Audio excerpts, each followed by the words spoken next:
Wow, whose beautiful kitchen is that with the subway tiles and the, oh man, that is, Wait, who? I don't know. It looks like somebody had some sort of crate and barrel kitchen. Model? Or, Mila! Mila! Hi! Hi, Mila. Is that, ugh. Okay, I have more jokes. Is that Joanna Gaines Are you from? public already? Are we live? We do have listeners in on the meeting. We are live in WebEx. Gosh, We're just not yet broadcasting on channel 17. Way to go, Chris. What? it was me. And Okay. now we are live. I have received confirmation. Okay. Dan started it. Got it. Okay. Sorry, I'm just having trouble toggling over to my, okay. There we go. Welcome everyone to tonight's Salt Lake City Council formal meeting. If you've joined us over the past few weeks, you've seen already that we're holding our meetings remotely due to declarations of emergency. We're happy to have you connecting with us online or by phone. Thank you for joining in. To begin, we'll take a moment of silence as we recite the Pledge of Allegiance to ourselves. When done, we will turn the audio back on. So if you'll just join me in observing that silently at your home.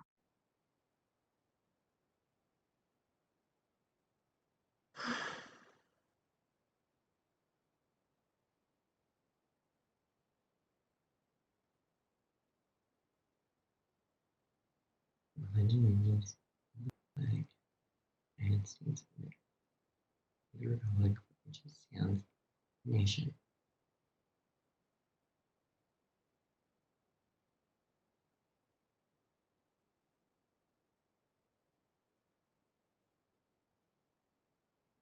Okay, welcome back. Thank you, everybody.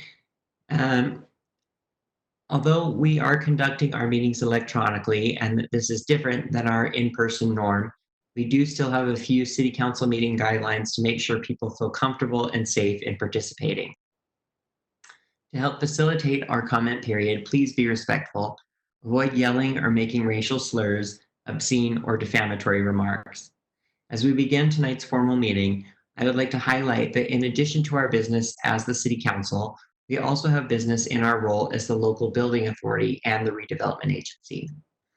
I want to make that distinction for the public's understanding and to ensure that we have a clear public record.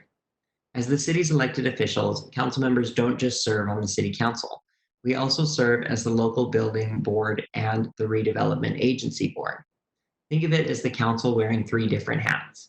We begin with the business of the local building authority, and then we will change hats and move on to redevelopment agency business. And lastly, we will conduct our business as the body of the City Council. You may notice that we're adopting budgets, for 3 agencies tonight. It might seem strange to adopt now since we're spending the next month deliberating and fine-tuning these budgets. This is a legal safeguard so that if anything happens to prevent our full deliberations for the budget process, we still have authorized to continue funding essential services. We are now at unfinished business items on our agenda. Items B1, the local building authority. So we will now move into that portion of the agenda and adopt a resolution for the tentative budget for capital projects fund of the local building authority of Salt Lake City for fiscal year 2020 to 2021. I'll look for a motion. Mr. Chair, I move that the board adopt a resolution adopting the tentative budget for the capital projects funds of the local building authority of Salt Lake City, Utah for fiscal year 2020 and 2021.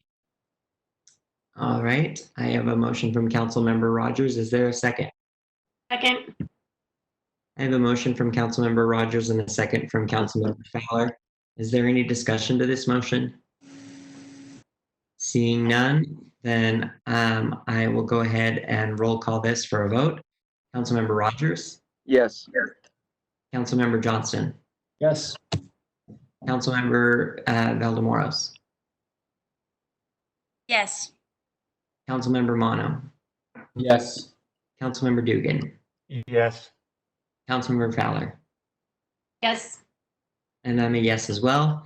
That passes unanimously. This brings us to section C, which is the consent portion of our local building authority agenda. And I will look for a motion. Move for approval. Is there a second? Second.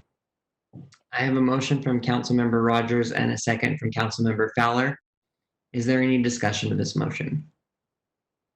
Seeing none, I'll go ahead and roll call it. Councilmember Rogers, Yes. Councilmember Johnston, Yes. Councilmember Valdemoros, Yes. Councilmember Mono, Yes. Councilmember Dugan, Yes. Councilmember Fowler, Yes. and I'm a yes as well, so that passes unanimously. Now I'm going to ask, there was some question about this in the past, about how to best separate each of our roles in this meeting. And we've been advised that the best way to do that is for us to have a motion to adjourn as the local building authority and then convene as the redevelopment agency board. So I will look for a motion to adjourn. So moved. Is there a second? Second. Okay, I have a motion from Councilmember Rogers, a second from Councilmember Johnston. I'll go ahead and roll call it. That Councilmember wasn't me, Mr. Chair. Rogers. Sorry. Oh, I'm sorry. That was me. Oh, who was it? Who? Mono. Oh, sorry. I have a motion from Councilmember Mono, a second from Councilmember Johnston. That was Rogers. Okay. I have a motion. Just Wait. kidding. Sorry. Oh, dang it. Don't do that. This is what contributes to these problems in the future. Okay. I hereby revoke one of my apologies for messing up previously. That is demerit. Okay. I have a motion from Councilmember Mono and a second from Councilmember Johnston. I'll go ahead and roll call it. Councilmember Rogers.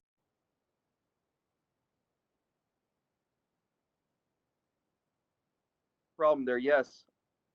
Johnston. Yes. Valdemoros. Yes. Mono. Yes. Dugan. Yes. Fowler.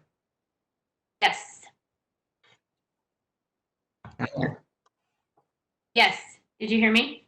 I did not, but I did that time. Thank you. And I'm a yes as well. That's unanimous. We are adjourned as the local building authority. We'll now reconvene as the redevelopment agency, and I'll turn the time over to our RDA board chair, Amy Fowler. Thank you, Mr. Chair, and welcome everyone to our formal redevelopment agency meeting. There is one item on our unfinished business. That's a lie. Oh no, there is. Okay, I'm right.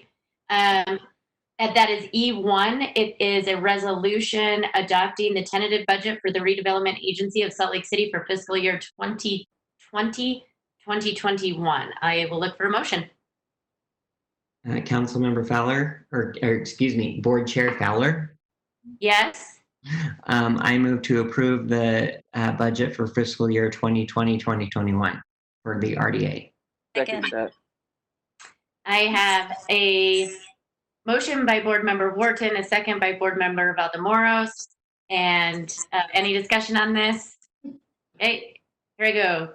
Board Member Wharton, Yes. Dugan, Yes. Ano, Yes. Rogers, Yes. Valdemoros, Yes. Johnston. Yes. Great, that motion passes. Oh, I'm a yes. Yes, by the way. Then we have our consent item. I would look for a motion. It's the consent of the budget for the redevelopment agency of Salt Lake City for fiscal year 2020-2021. Move for approval. Second. We have a motion by Board Member Rogers, a second by Board Member Wharton. And it's really fun because you guys switch places on my screen. So here we go. Mono, Yes. Valdemoros, Yes. Wharton, Yes. Dugan, Yes. Johnston, Yes. Hi, Mayor. Rogers. Yes. Excellent.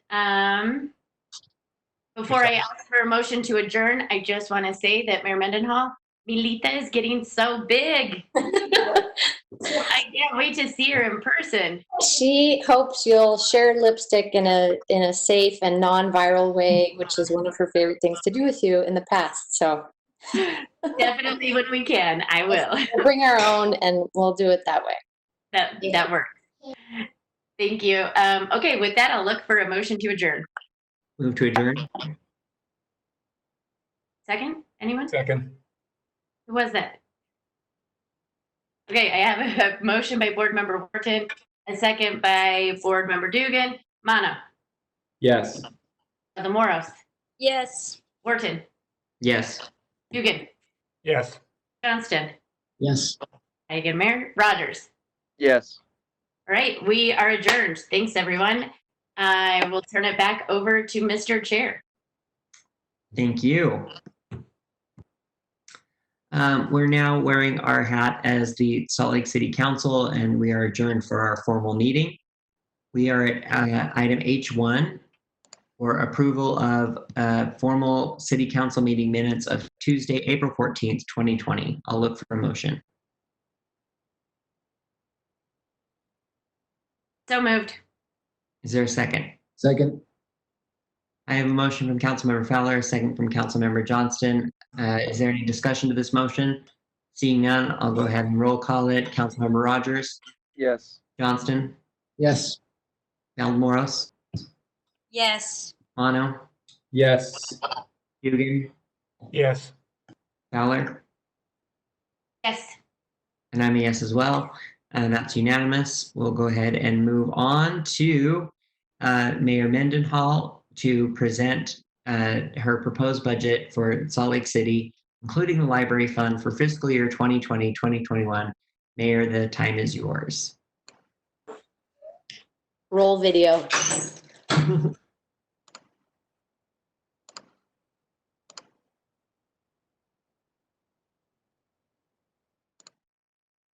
Thank you, Salt Lake City Council, to all of our employees, and to any of you watching at home. I never would have imagined that the first budget speech of my administration would be given from my backyard.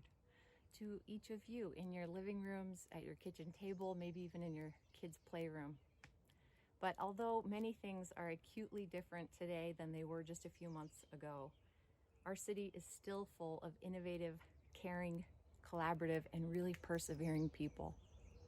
You reassure me every day that we are going to make it through this challenge, and we will be made stronger by what we overcome together in the months and years ahead.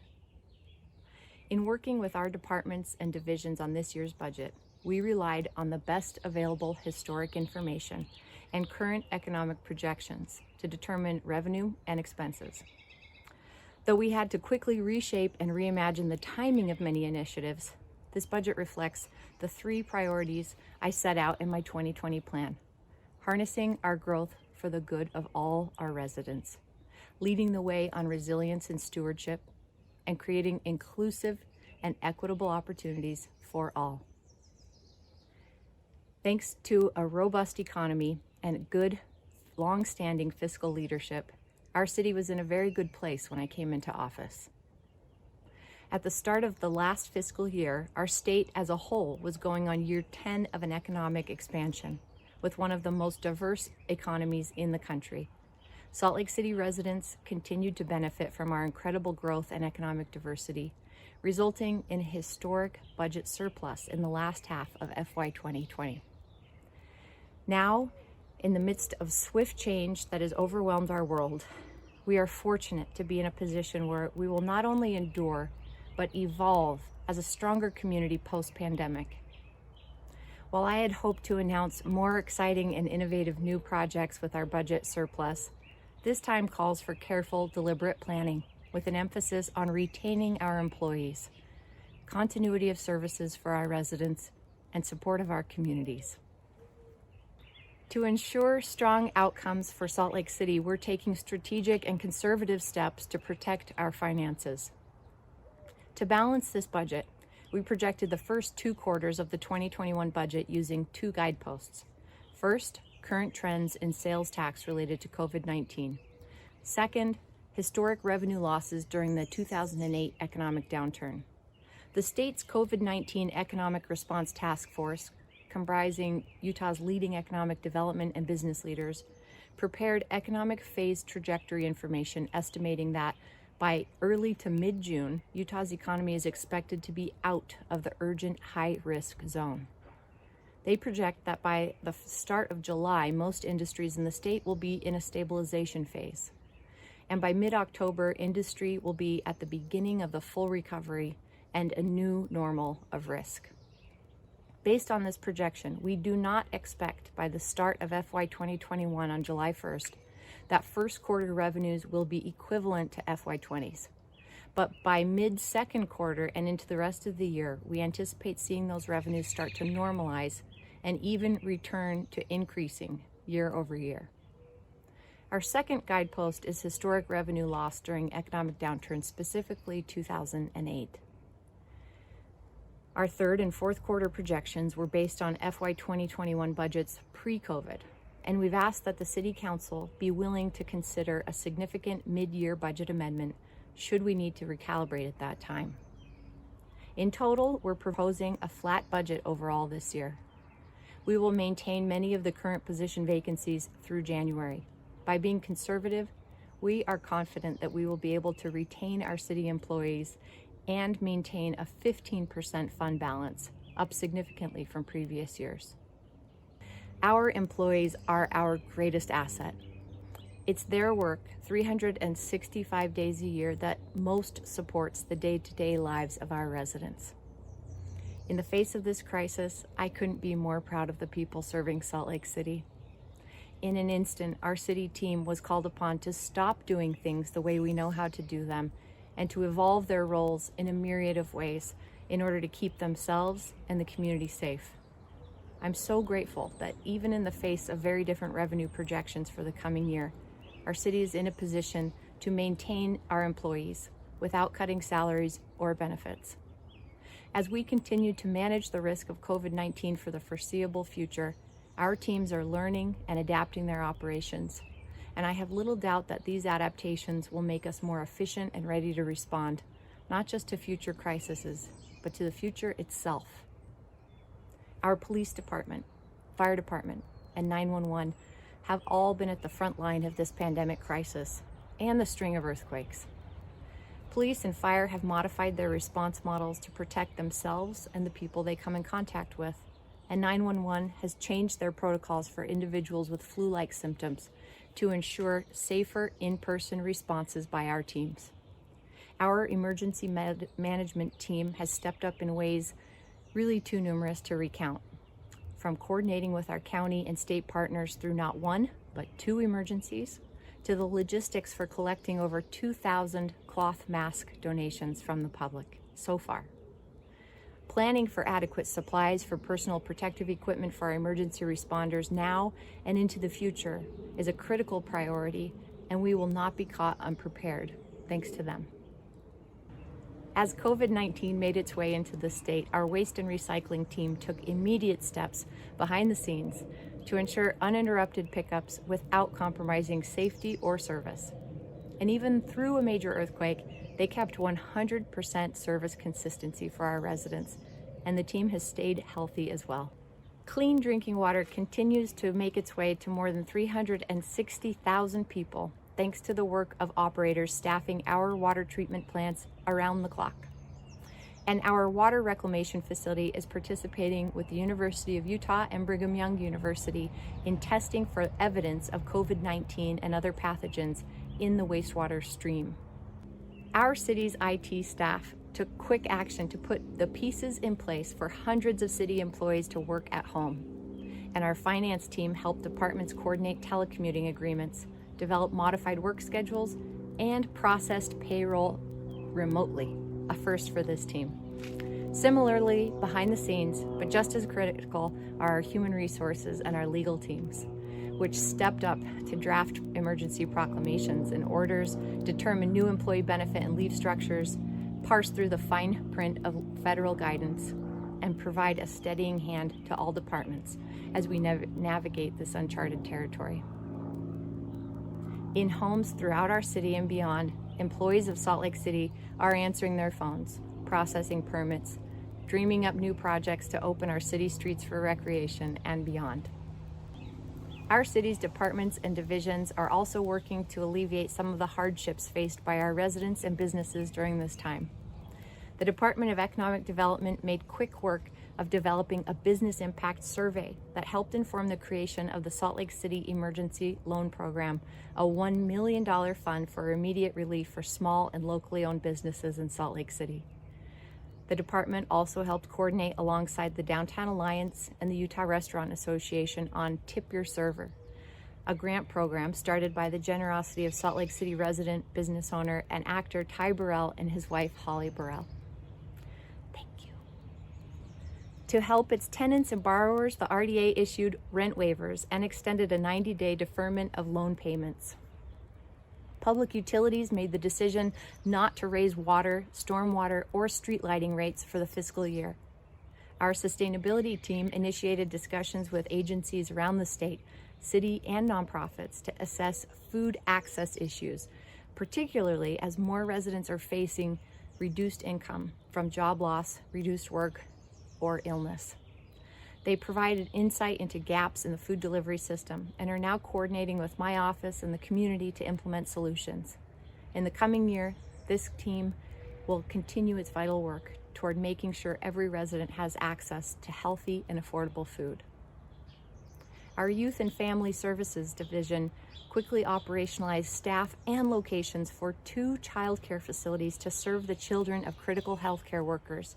Because equity and accessibility to quality youth programming is so essential to the health of our city, this division has worked hard to secure grant funding and new partnerships to expand our services into the northwest part of Salt Lake City, and we're excited to see that come to fruition this year. Our Urban Forestry Division is still well on its way to planting over 1,000 additional trees on our city's west side this year. And we hope you've been out toward Rosewood Park lately to check out the new trees there and along 12th West. Every single city department and division has brought their A game to this unprecedented, unpredictable, and constantly evolving situation. Our team is best in class. It is because of them that even with great changes to our world, the residents of our city are able to count on the services and infrastructure they've come to expect from us. Our city and its people are strong. We're in a financially stable place today thanks to previous growth, and I am working to make investments in areas that will help our city recalibrate and thrive. Thanks to the City Council's recent funding of a few key initiatives, we're preparing for recovery in a focused and equitable manner. First, we don't want to lose the momentum of our burgeoning tech ecosystem as we continue to focus on development of a tech corridor stretching from Warm Springs to the Fleet Block. We have been convening industry leaders to help us ensure that our growth is smart, leading edge, and brings the kind of jobs and investments that make our city stronger. And as we continue to push for the right kinds of new development, we're committed to doing it in a way that benefits all residents. To that end, we've secured funding for 2 guideposts along the path to recovery, a citywide equity plan and a gentrification mitigation plan. Thank you, City Council. While my administration was committed to these projects as I took office, a crisis like COVID-19 has magnified the areas in which we can improve. We have an opportunity in planning for our future to make it more equitable. The city's equity plan will be our true north, our point of orientation to ensure that when we communicate, make policy, programmatic, or financial decisions, those determinations are made with an understanding of how the outcomes will affect all people in our city. Our gentrification mitigation plan will guide us in creating policy to address the uprooting of residents and businesses in different neighborhoods as we continue to experience new growth and development. We will identify best practices to address this. As we move ahead, we must invest in our growth. Our diverse and thriving economy prepared us financially for this crisis, and our recovery will come from continued investment in diverse sectors in a way that aims to benefit every resident. The domino effect that COVID-19 has had in our world is profound and has amplified many of the issues facing our people, including housing insecurity. I'm proud of the work from our Housing and Neighborhood Development Department to provide relief and reassurance for people through rental and mortgage assistance, rapid rehousing, nonprofit and homeless resource center operations, and more. Combining dollars from the Housing Trust Fund, Funding Our Future, and the CARES Act, HAND has identified nearly $9.5 million that will be a critical source of housing stability as we mitigate and recover from this pandemic. Salt Lake City will also continue to see Funding Our Future projects come to life in 2020-21. This fall, we can expect construction to begin on the Folsom Trail, which will connect the Jordan River Parkway Trail with downtown Salt Lake City via a multi-use pathway. This is an idea 2 decades and 5 master plans in the making, which when completed will be a vital point of connection and recreation for our residents. Our bonded street construction projects and street maintenance will continue to move forward, providing large-scale repairs to some of the city's most deteriorated streets, and completing 155 lane miles of surface treatments that will ensure the longevity of our roadways. The city's Funding Our Future and Capital Improvements Program budgets will also be used to protect some of Salt Lake City's biggest assets, our buildings. They are a collective investment, and the importance of maintenance and care for these taxpayer-owned properties has never been more important than in the wake of a natural disaster. Salt Lake City's 5.7 magnitude earthquake was a wake-up call in many ways, highlighting the need for other areas of maintenance around the city. As a result, I'm proposing 2 allocations that help protect city operations and residents in future disasters. Allocating funds to upgrade critical IT backup servers that are housed in the Public Safety Building, and rehabilitating 2 of Salt Lake City's bridges that sustained damage on March 18th. If it wasn't already clear, recent events have also shown us how vital access to our natural open spaces are to our residents. Salt Lake City's parks and trails have been used more than ever over the past few months. I am pleased to propose significant funding for 2 regional open space initiatives. First, I've allocated just over $500,000 for shovel-ready projects identified in the Foothill Trail System Master Plan. Our foothills are a regional recreation and environmental resource. They should be protected, developed, and accessible to all.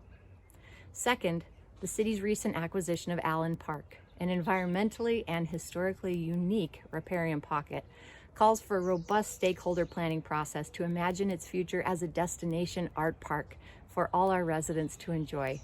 I've proposed funding in this budget to make that happen. When I took this position just a few months ago, there was no way to foresee that both an earthquake and a pandemic were in our near future. But thanks to the thousands of incredible city employees, the Salt Lake City Council, department and division directors, and my administration, we are in a stable place. It is a fortunate position to be in, and I'm optimistic that Salt Lake City will be able to continue that prudence as we weather this storm. This budget ensures we will continue to provide the high level of service our residents have come to expect, and the jobs upon which our devoted employees rely on. While we're being pragmatic and judicious, this current crisis has not deterred us from big, bold ideas, and this budget still has plenty of them. The most important of which is making Salt Lake City a more equitable place for all. Thank you.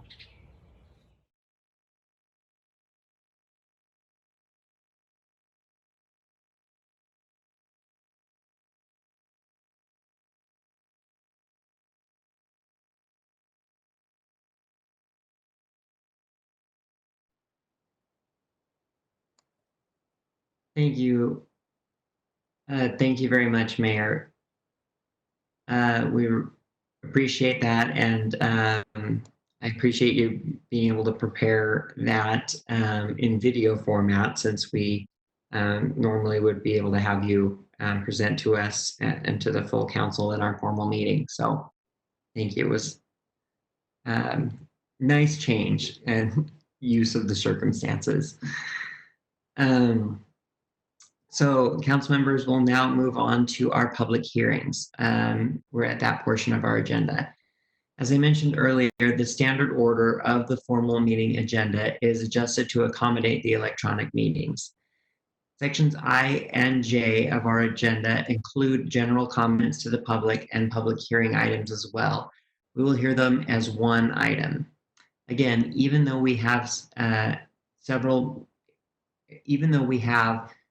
hearings, each commenter will be provided 2 minutes per agenda item that you plan to speak to.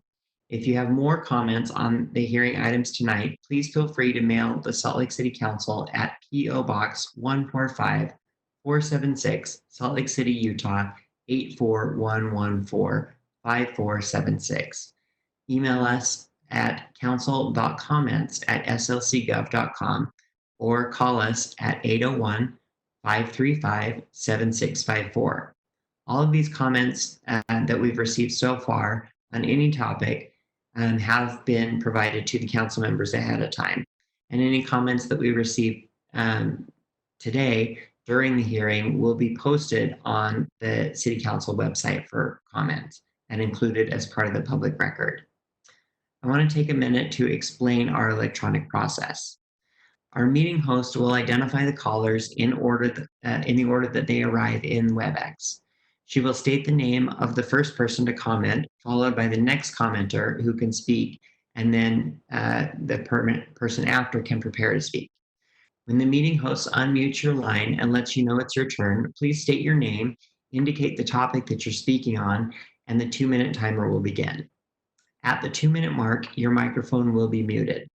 If you're speaking on multiple topics, the meeting host will indicate that you may begin your next comment on the next topic. Now, I will first read the public comment hearings for the evening and then open the comment period for all individuals who signed in via WebEx, including anybody who has a general comment not related to a specific public hearing item. Item I-1 is an ordinance that would rezone a parcel at approximately 1172 East Chandler Drive from Open Space District, or OS, to Foothills Residential District, FR 3/12,000.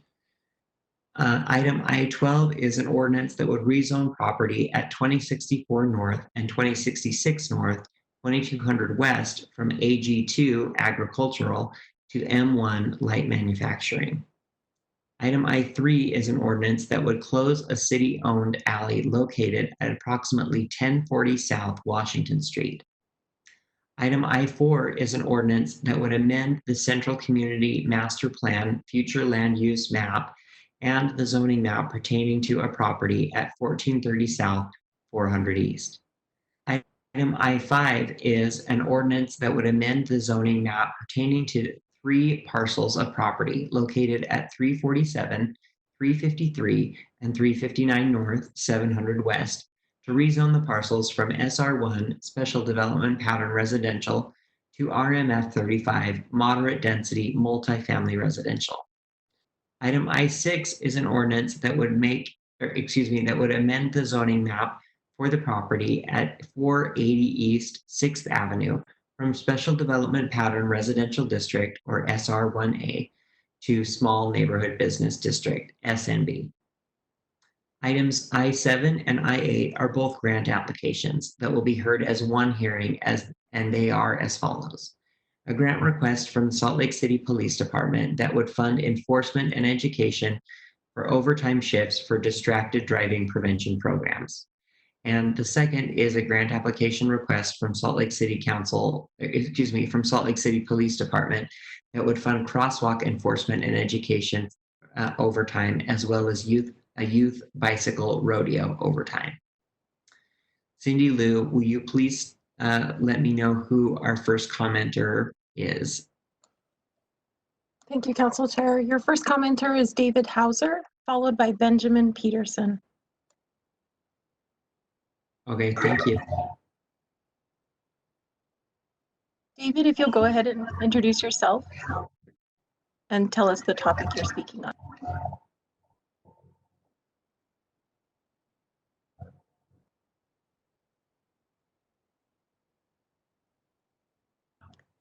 David, unfortunately, we're not getting audio from you.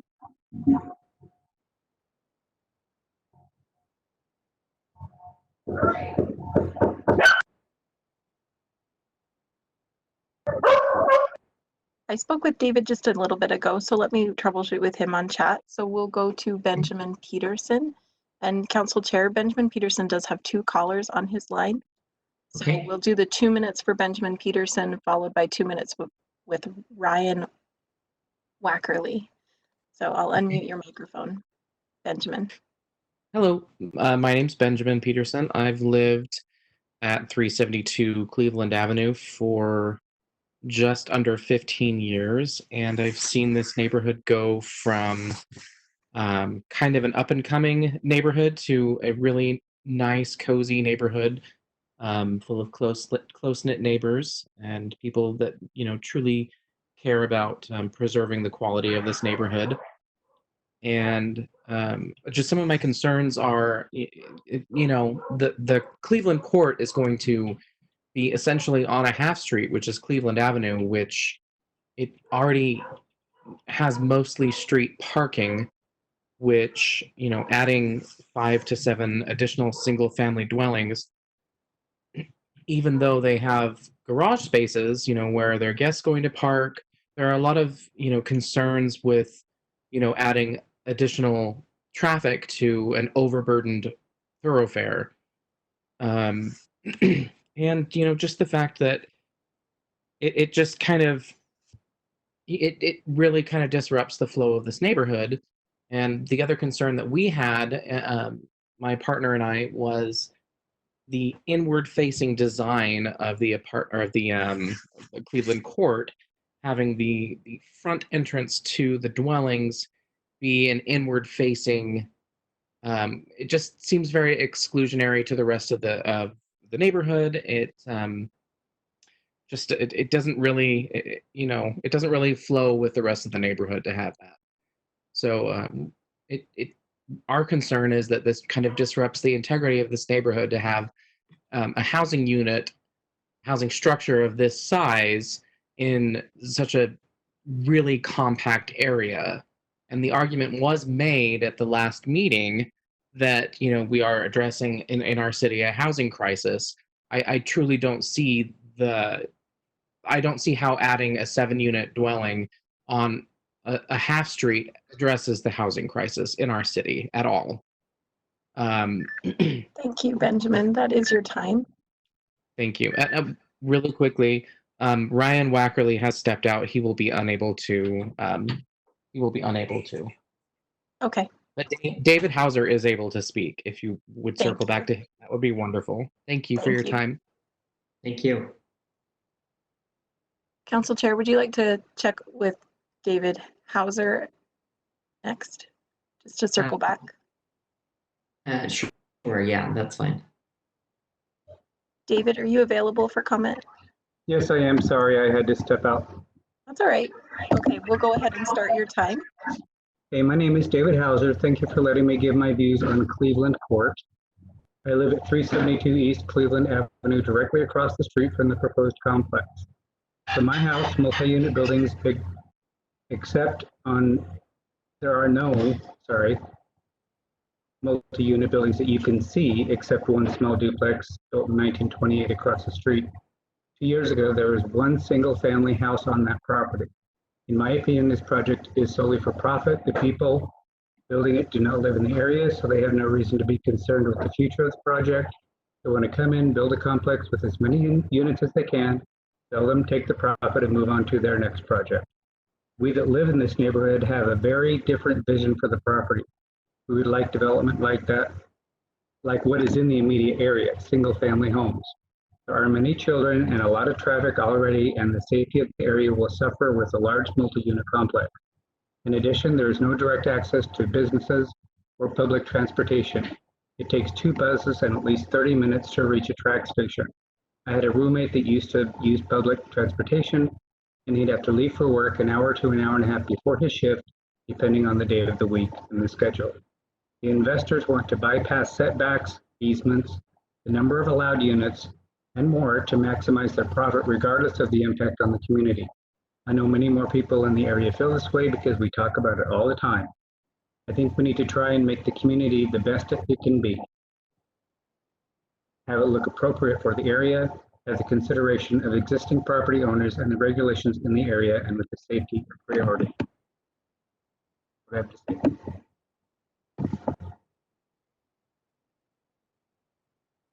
Did you get that? Yes, thank you, David. Okay, thank you. I apologize. I forgot to mention who's next. Next is Ken Rosima, followed by Peter Karoon. Ken, I'll unmute your microphone. Can you hear me? Yes, that's great. If you could introduce yourself and your topic. Your 2 minutes will begin. Okay, my name's Ken Rosema. My wife is Amy Stoker. We live at 1404 South, 400 East. Directly south of us is a fourplex and then a home. And on this little plot, on a half block, is this impersonable big guy that's coming into our hood.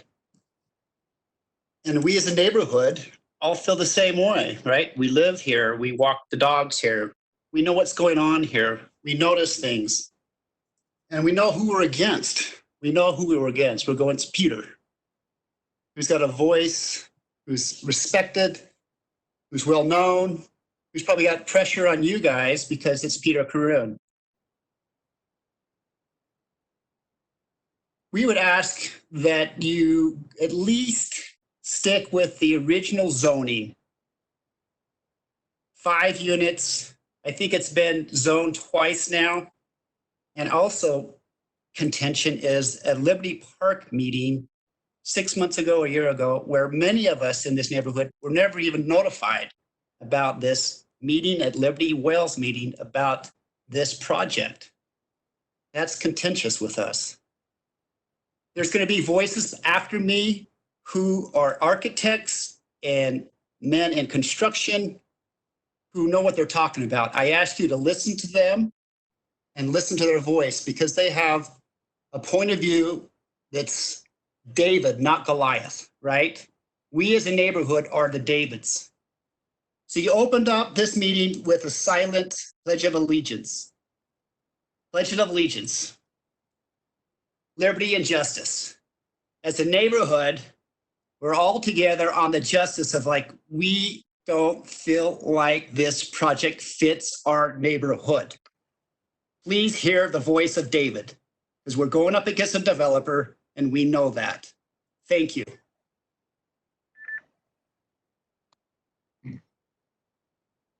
Okay, thank you. Cindy, do we have the next commenter? The next commenter is Peter Karoon, followed by Chelsea Acosta. Peter, I'll unmute your microphone. Okay, I think I might be having some troubles with the WebEx, but can you hear me? We can hear you, yes. Great. Okay, so as I previously mentioned, that Century purchased this property from another owner who had a 5-unit plan with larger units. We decided to take basically the same project and make it a 7-unit project versus a 5-unit project. I know there's people who are concerned about parking. We do have 8 parking spaces for the project. We also have heard complaints about the design. Frankly, we thought the courtyard design would create more of a community feel between the residents, not create some kind of insular project. It is environmentally sustainable. As was mentioned, it was supported at the community council.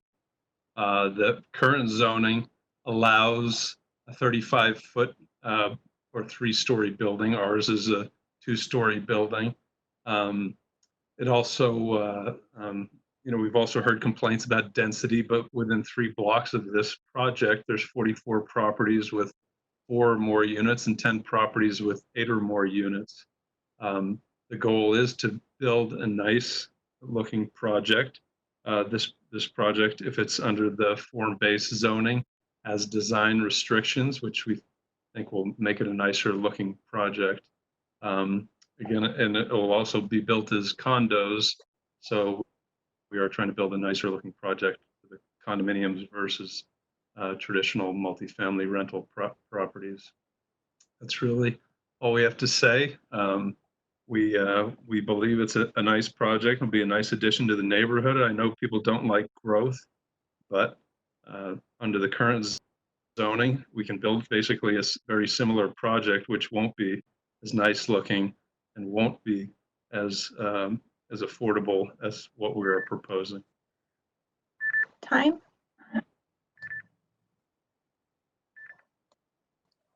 Next, I have Chelsea Acosta, followed by Andrew Black. Hi, good evening, Mayor Mendenhall and City Council. I just want to comment on the budget and making sure that, asking, I should say, that we are seeking funding for some of our undocumented individuals in Utah. There is an estimated 110,000 undocumented immigrants living in Utah, in which you know that the stimulus package does not cover.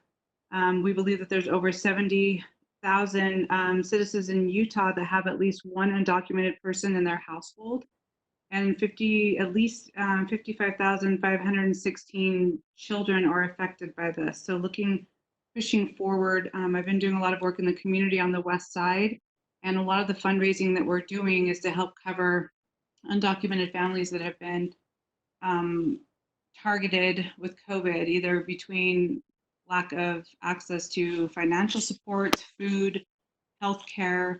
And so I guess I'm just asking the City Council and Mayor to keep that in mind, that 60% of undocumented people in Utah are uninsured. And so between a lack of funding coming in to help support, pay bills, house rent, food, child support, all of those items that we're always seeking to find financial assistance for those that are not typically covered. So thank you. Thank you. Appreciate your comments. Followed by Andrew. So Andrew Black is next, and he is followed by Josh Newton. Andrew, are you there? Yeah, I'm actually speaking on item 5. Do you want me to still go ahead? Yes, we're listening to them all at the same time. Okay. So I just briefly, I'd like to voice my support for the zone change. In the interest of full disclosure, I'm a project manager at CW Urban. I know I've addressed this body a couple times. I'm also a resident of Rose Park. I live about 2 blocks away from this project, from this site. And I just want to briefly express some intention behind this project. About half of the homes in Rose Park are renters. They're investment properties. So about half of the people who live here are subject to rental increases and evictions by landlords who oftentimes want to sell their property to a house flipper. And the key to long-term resident stability in this area, I believe, comes down to more home ownership and a greater percentage of home ownership. But the biggest challenge for that is the availability of homes. And so this project will potentially add 24 owner-occupant townhomes. And these aren't luxury condos, and it's not a big apartment building. They're intentionally designed and budgeted to be priced in the mid-300s, which is on par for the area. They're not like some of our more higher-end projects downtown. They're also intended to be sold to owner-occupants and not investors. There's at least a 75% requirement of owner-occupants, and that actually is driven by guidelines to maximize loan options for people who require better financing to be able to mortgage their home. So that just to wrap it up. I just want to encourage the City Council to consider that when they address this further. Thanks.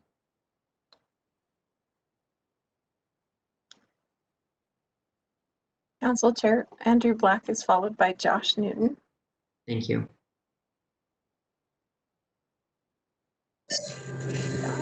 Josh Newton. I want to talk about the I-4 Cleveland Court Complex. I'm just kind of want to talk about how I'm opposed to the 3 amendment changes they want for the zoning.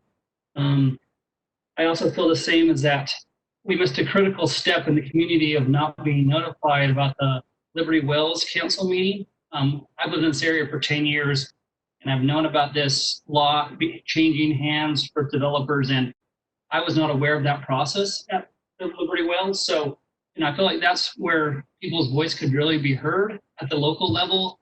And, and we were only notified for the city planning meeting. That was the first time attending. So, I feel like, that was a critical step that, maybe that's our fault for missing out, but maybe that needs to be revised to notify the area that's being affected by these developments so we can participate without checking, in every month on what's going on. So back to the setbacks is my big concern is, the setbacks with this property being, 5 feet, 5 inches off of Cleveland for the properties. I live on that corner. My house is almost 10 feet off the street for the side yard. And when I'm in my living room, people walk by and they're really close to my house. And I feel like by moving at 5.5 feet with no parking strip on this side of the road, when people are in their house, dogs bark, any of that kind of stuff, that could scare people, especially with social distancing now, to walk in the road, which that road everyone talks about is narrow. It's only 21 feet, plus you have parking on one side. So that really limits the road to about 16 feet, which can be a very critical and dangerous situation with people cutting from 4th to 3rd at, I'm not gonna lie, they're not going 25 miles an hour. Especially with this pandemic, we've seen a lot of kids come out and use that empty lot, which is great because Google's been doing stuff and keeping the weeds down and they've been riding their bikes. They've really embraced that lot. They built some jumps and really played in that lot, which is more than I've seen anyone really interact with it. So, I think, okay. Thank you, guys. Council Chair, I forgot to introduce the next speaker. I'm sorry. It's Christian Mcmullen, followed by Ryan Mcmullen. Okay, thank you. Christian? Can you hear me? Yes. Okay. You'll state your name and topic. I'll start the timer. Christian Mcmullen. I am speaking on number 5. I have also spoken before, but I just wanted to voice my support of this again. Just giving you a little bit of insight on the reason the zone change.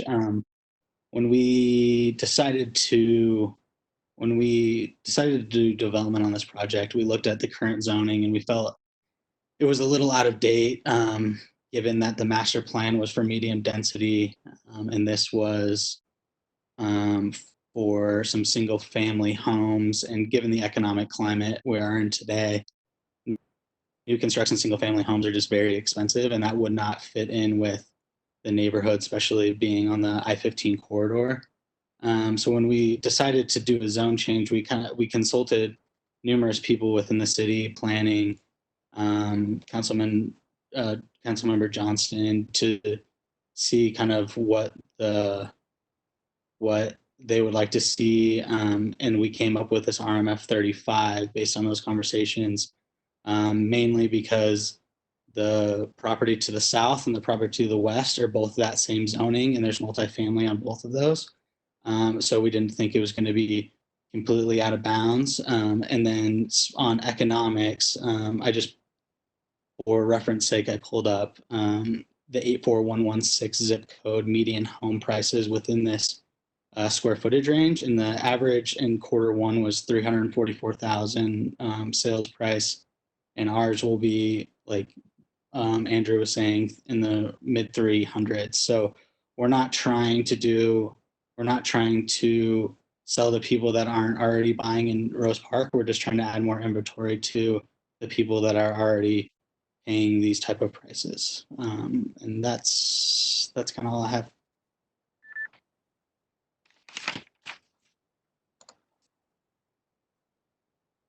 Ryan Mcmullen is next, Yeah. followed by a call-in user. So we have someone who's joined us by phone. That person is, I don't have a name, so it's call-in user number 13, but you are the only one who has called with just the phone number. So I'll turn the microphone over to Ryan Mcmullen, and then we'll go to the caller. Whoever just spoke before, it's rare to have 2 McMullens back to back in a city council meeting, so maybe we'll cross paths someday. If not, I want to take this opportunity to just talk a little bit about the spirit of Salt Lake that Aaron just went through. We're going through some pretty wild times in this place. And in particular, I'm talking about the Cleveland Court project. So apologies, I didn't get there first. But the spirit of Salt Lake is these small residential neighborhoods and these single family pockets that I think we've all ridden our bike to a barbecue or gone and had a campfire at, or just hung out, and there's these nice little single family residential pockets around town. The Blair Street Cleveland Court area happens to be one of those. We've got this very unique situation where for some reason this pocket of town is zoned as a multifamily project, even though 95% of the properties are single family. The developer looking at this Cleveland Court project is asking for a zoning change. And then on top of the zoning change, asking for some special exceptions because the zoning they're asking for doesn't meet the requirements that they want to meet this density. So in my mind, if we approve this, we're essentially allowing a developer to come in and write their own zoning code in a single family residential neighborhood of Salt Lake without any rules. And one clarification I'd like, I don't know if Peter can respond or not, but he mentioned these would be condos. Technically, condos are typically a for sale product. The pitch of this is that there's more units allowed for smaller units in the sort of sustainable claim of them being an affordable rental missing middle project. I'd like some clarification if these are for sale or for rent. And then I would challenge all the counselors to come walk this little area, particularly Blair Street between Cleveland and Harrison, and see the character that you've got here. These are single family houses without garages facing the street. And Cleveland Court is essentially a series of garage doors facing the street with interior entries. So everyone come to Blair Street. I ask that you think twice before approving this, and thanks for your time. Thank you. All right, we'll go to the phone call. Call-in user number 13. Following the call-in user, I have Max Engel would be following.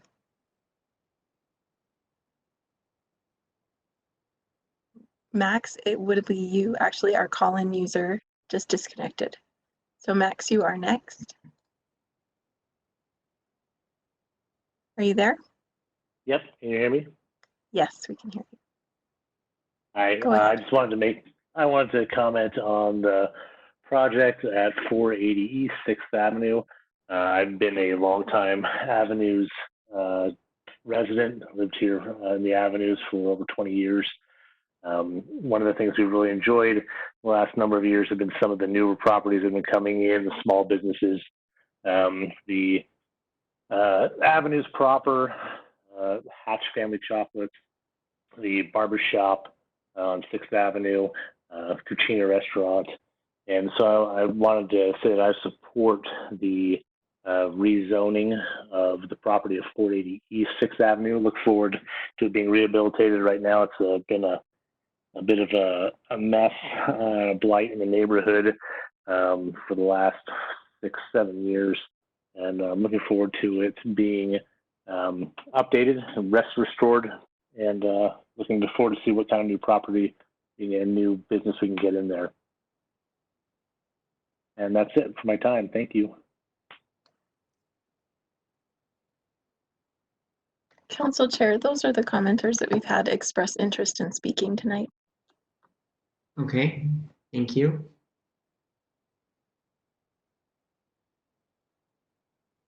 So we have no other commenters, is that right? We have other individuals who are listening in. Okay. I can run through and confirm if they'd like to make a comment at this time. Yeah, can we? Of course. Ben Dahl, I'll call on you, and you'll be followed by Bruce Baird. I know these two are applicants as well. Ben, go ahead. Did you want to make a public comment? No, all I wanted to do was be available to the extent that there were any additional comments and questions. We have appreciated the work by the staff on this front, and at the request of the council with respect to the subdivision, We've engaged an engineer related to combining the lots, but have appreciated the work and appreciated this forum to continue to move business forward while keeping us all safe. Thank you. Bruce Baird is next, followed by David Hernandez. All I have to say is what Ben said. Thank you very much. David Fernandez is followed by Richard Lewis. I had no comments. I was just listening. Thank you. Richard Lewis, and then you will be followed. Scott Andrews will follow Richard. No comments from me. Thanks. Thank you.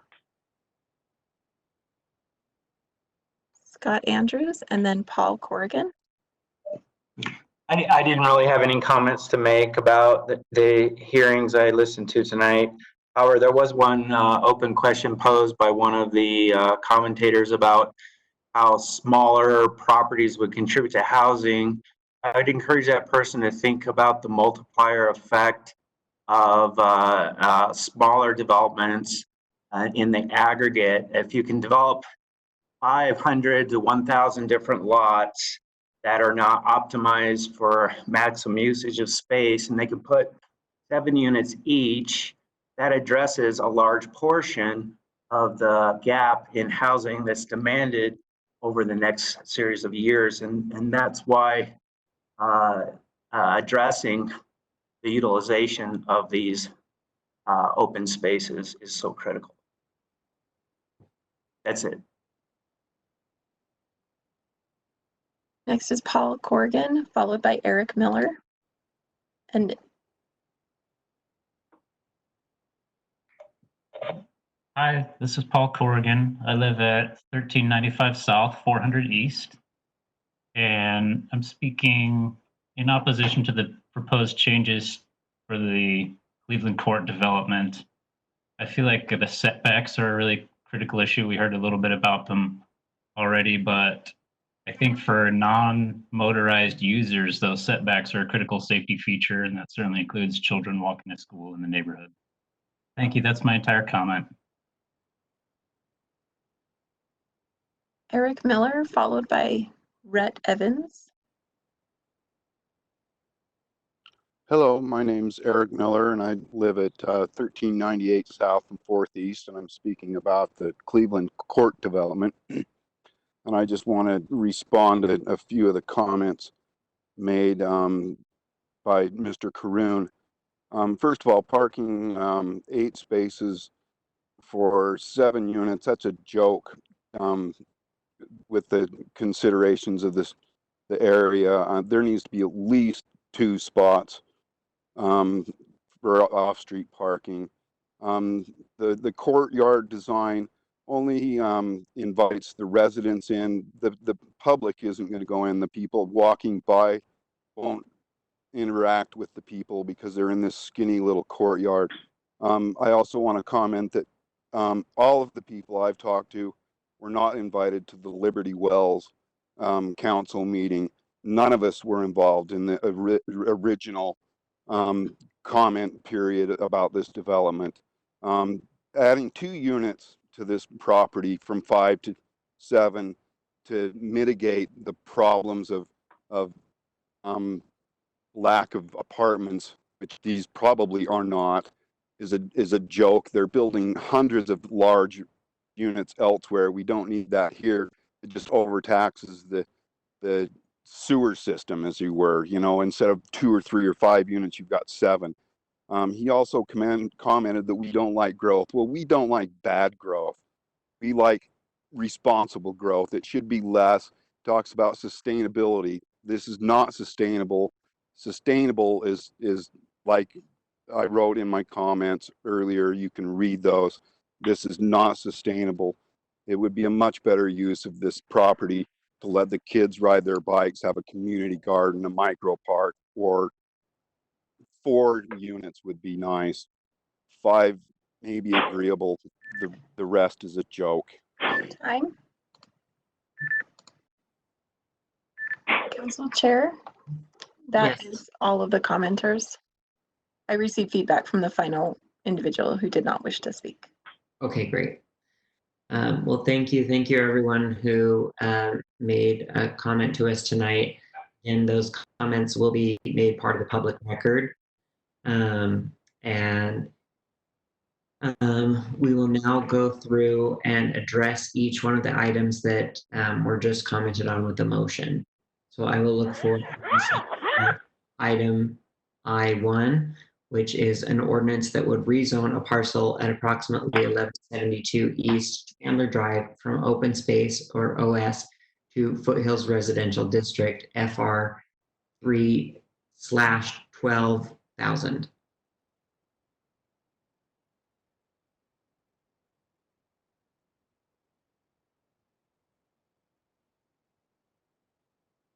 Would anyone like to make Mr. Chair, I move the Yes. council close the public hearing. We'll also remind the public that the second public hearing has been scheduled for May 19th. Second. Okay, I have a motion from Councilmember Rogers and a second from Councilmember Johnston. Is there any discussion to this? All right, seeing none, I'll go ahead and roll call it. Councilmember Rogers. Yes. Johnston. Yes. Valdemoros. Yes. Mono. Yes. Oh, hi, Yui. Councilmember Mono. Yes. Councilmember Dugan. Yes. Hi. Councilmember Dugan. Yes. Okay. Councilmember Fowler. Yes. And I'm a yes as well. So that is Okay, they're starting to vote. support. Somebody still has their microphone on. Sorry, Council Chair, I'm looking to see who that is. Okay. Max Engel. Okay. We'll go ahead and move to item I2. This is an ordinance that would rezone property at 2064 North and 2066 North, 2200 West from AG2 Agricultural to M1 Light Manufacturing. And I'll look for a motion.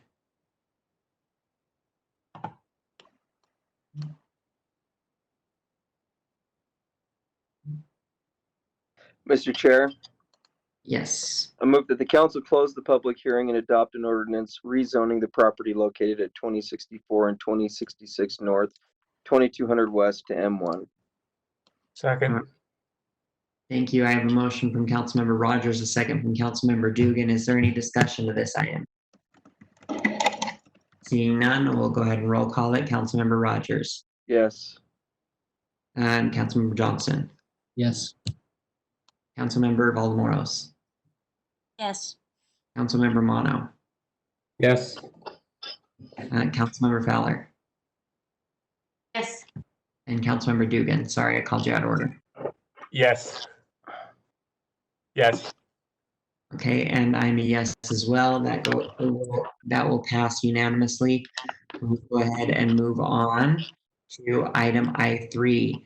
This is an ordinance that would close a city-owned alley located at approximately 1040 South Washington Street. Is there a motion? Mr. Chair, Yes. I move the council continue the public hearing to a future council meeting. Second. I have a motion from Councilmember Mono and a second from Councilmember Fowler. Is there any discussion to this motion? Yes, Mr. Chair. Yes, Councilmember Johnston. I believe that the owner has approached us about more discussions regarding this petition, so I endorse continue the public hearing while we talk to you. Okay. Any other discussion to this item? Seeing none, I will go ahead and roll call it. Councilmember Rogers. Yes. Councilmember Johnston. Yes. Councilmember Valdemoros. Yes. Councilmember Mono. Yes. Councilmember Dugan. Yes. Councilmember Fowler. Yes. And I'm a yes as well. That passes. We'll go ahead and move to item number I4, which is an ordinance that would amend the Central Community Master Plan future land use map and zoning map pertaining to property at 1430 South and 400 East. I'll look for a motion. Mr. Chair, Yes, Councilmember Romano. I move the council close the public hearing and defer action to a future council meeting. All right, is there a second? Second. I have a motion from Councilmember Romano and a second from Councilmember Rogers. Is there any discussion to this item? Seeing none, then we'll go ahead and roll call it. Councilmember Rogers. Yes. Johnston. Yes. Valdemoros. Yes. Mono. Yes. Dugan. Yes. Fowler. Yes. And I'm a yes as well. Moving on to item I5. This is an ordinance that would amend the zoning map pertaining to 3 parcels of property located at 347, 353, and 359 North, 700 West to rezone the parcels from SR1 Special Development Pattern Residential to RMF 35 Moderate Density Multifamily Residential. Mr. Chair, move for approval, adopting the ordinance to rezone the properties. We have a motion from Councilmember Rogers. Is there a second? I second. We have a second from Councilmember Dugan. Is there any discussion to this item? Council We Chair, need to- I'm just wondering if you need to close the public hearing. I'm sorry, I'm looking at that right now. Oh. To close the public hearing and then to adopt, Mr. Chair. Thank you, Cindy. Thank you. And Councilmember Dugan, do you still second that? Yes. All right. Any discussion? Seeing none, I'll go ahead and roll call it. Councilmember Rogers. Yes. Johnston. Yes. Valdemoros. Sorry, Anna, you're muted. Can you unmute and vote again? Yes. Thank you. Mono. Yes. Dugan. Yes. Fowler. Yes. And I'm a yes as well. That passes unanimously. We will now move to item I6, an ordinance that would amend zoning map for property at 480 East 6th Avenue from Special Development Pattern Residential District, or SR1A, to Small Neighborhood Business District, or SNB. Mr. Chair. I want to Yes. make a motion. I move that the council close the public hearing and adopt an ordinance rezoning the property located at 480 East 6th Avenue to SNB. Second. Thank you. I have a motion from Councilmember Dugan and a second from Councilmember Rogers. Is there any discussion to this motion? I'll just note for the benefit of my colleagues that this is in my district. I've heard only positive feedback from residents about it, so I feel very comfortable moving forward. I'll go ahead and roll call this. Councilmember Rogers. Yes. Councilmember Johnston. Yes. Councilmember Valdemoros. Yes. Councilmember Mono. Yes. Councilmember Dugan. Yes. Councilmember Fowler. Yes. And I'm a yes as well. That passes unanimously. We will now move on to items I7 and I8, which we will combine into one motion. Is there a second? Wait, maybe I shouldn't have. Hold on. I don't know why I made that motion. I'll look for a motion though. Mr. Chair, go ahead. I move that the council close the public hearing and refer items I7 and I8 to a future consent agenda for action. All right, I have a motion from Councilmember Fowler and a second from Councilmember Johnston. Is there any discussion to this motion? Seeing none, I'll go ahead and roll call it. Councilmember Rogers. Yes. Councilmember Johnston. Yes. Councilmember Valdemoros. Yes. Councilmember Mono. Yes. Councilmember Dugan. Yes. Councilmember Fowler. Yes. And I'm a yes as well. That those pass unanimously. We'll now move on to section J of our agenda. This is the comment section. Since we've already addressed item J1, the comments to the council, I will move on to item J2, questions to the mayor from the city council. there anybody who has a question for the mayor tonight? Sorry, Mayor. Okay, No questions tonight. fine. We'll try and come up with some really difficult ones for next week. Okay, thanks. Okay. We'll now move on to, section K, which is potential action items. Under item K1, we have a resolution that would update and approve the timeline for the city's 2020-2024 consolidated plan as required by the U.S. Department of Housing and Urban Development, or HUD. The consolidation plan details the city's goals and objectives to build healthy and sustainable communities through 4 federal grants: the Community Development Block Grant, or CDBG, the Emergency Solutions Grants, or ESG, Home Investment Partnerships, and Housing Opportunities for Persons with AIDS, or HOPWA. I'll look for a motion. Mr. Chair, I move that the council approve a resolution adopting the 2020-2024 consolidated plan and approve the signing of an interlocal cooperation agreement between Salt Lake City and the U.S. Department of Housing and Urban Development as recommended by the administration with the changes shown on the motion sheet. Thank you, Councilmember Johnston. Is there a second? Second. Second. Thank you, Councilmember Dugan. Is there any discussion to this item? Seeing none, then we will go ahead and roll call it. Councilmember Rogers. Yes. Councilmember Johnston. Yes. Councilmember Valdemoros. Yes. Councilmember Mono. Yes. Councilmember Dugan. Yes. Councilmember Fowler. Yes. And I'm a yes as well. That passes unanimously. We'll now go to item K2, which is regarding a resolution adopting the mayor's funding recommendations and appropriations resolution for a 1-year action plan that includes community development block grant, CDBG funding, home investment. Wait a minute. Did we do this one twice? No. Okay. I'm sorry. CDBG funding, home investment partnership program, emergency solutions grant, or ESG funding, housing opportunities for persons with AIDS, or HOPWA funding for the fiscal year 2020-2021, and approving an interlocal cooperation agreement between Salt Lake City and the U.S. Department of Housing and Urban Development, or HUD. I'll look for a motion. Yes. As I am employed by Volunteers of America who has applied for funding for these grants, I need to recuse myself at this time. All right. Thank you, Councilmember Johnston. If you'll go ahead and turn your camera off. Thank you.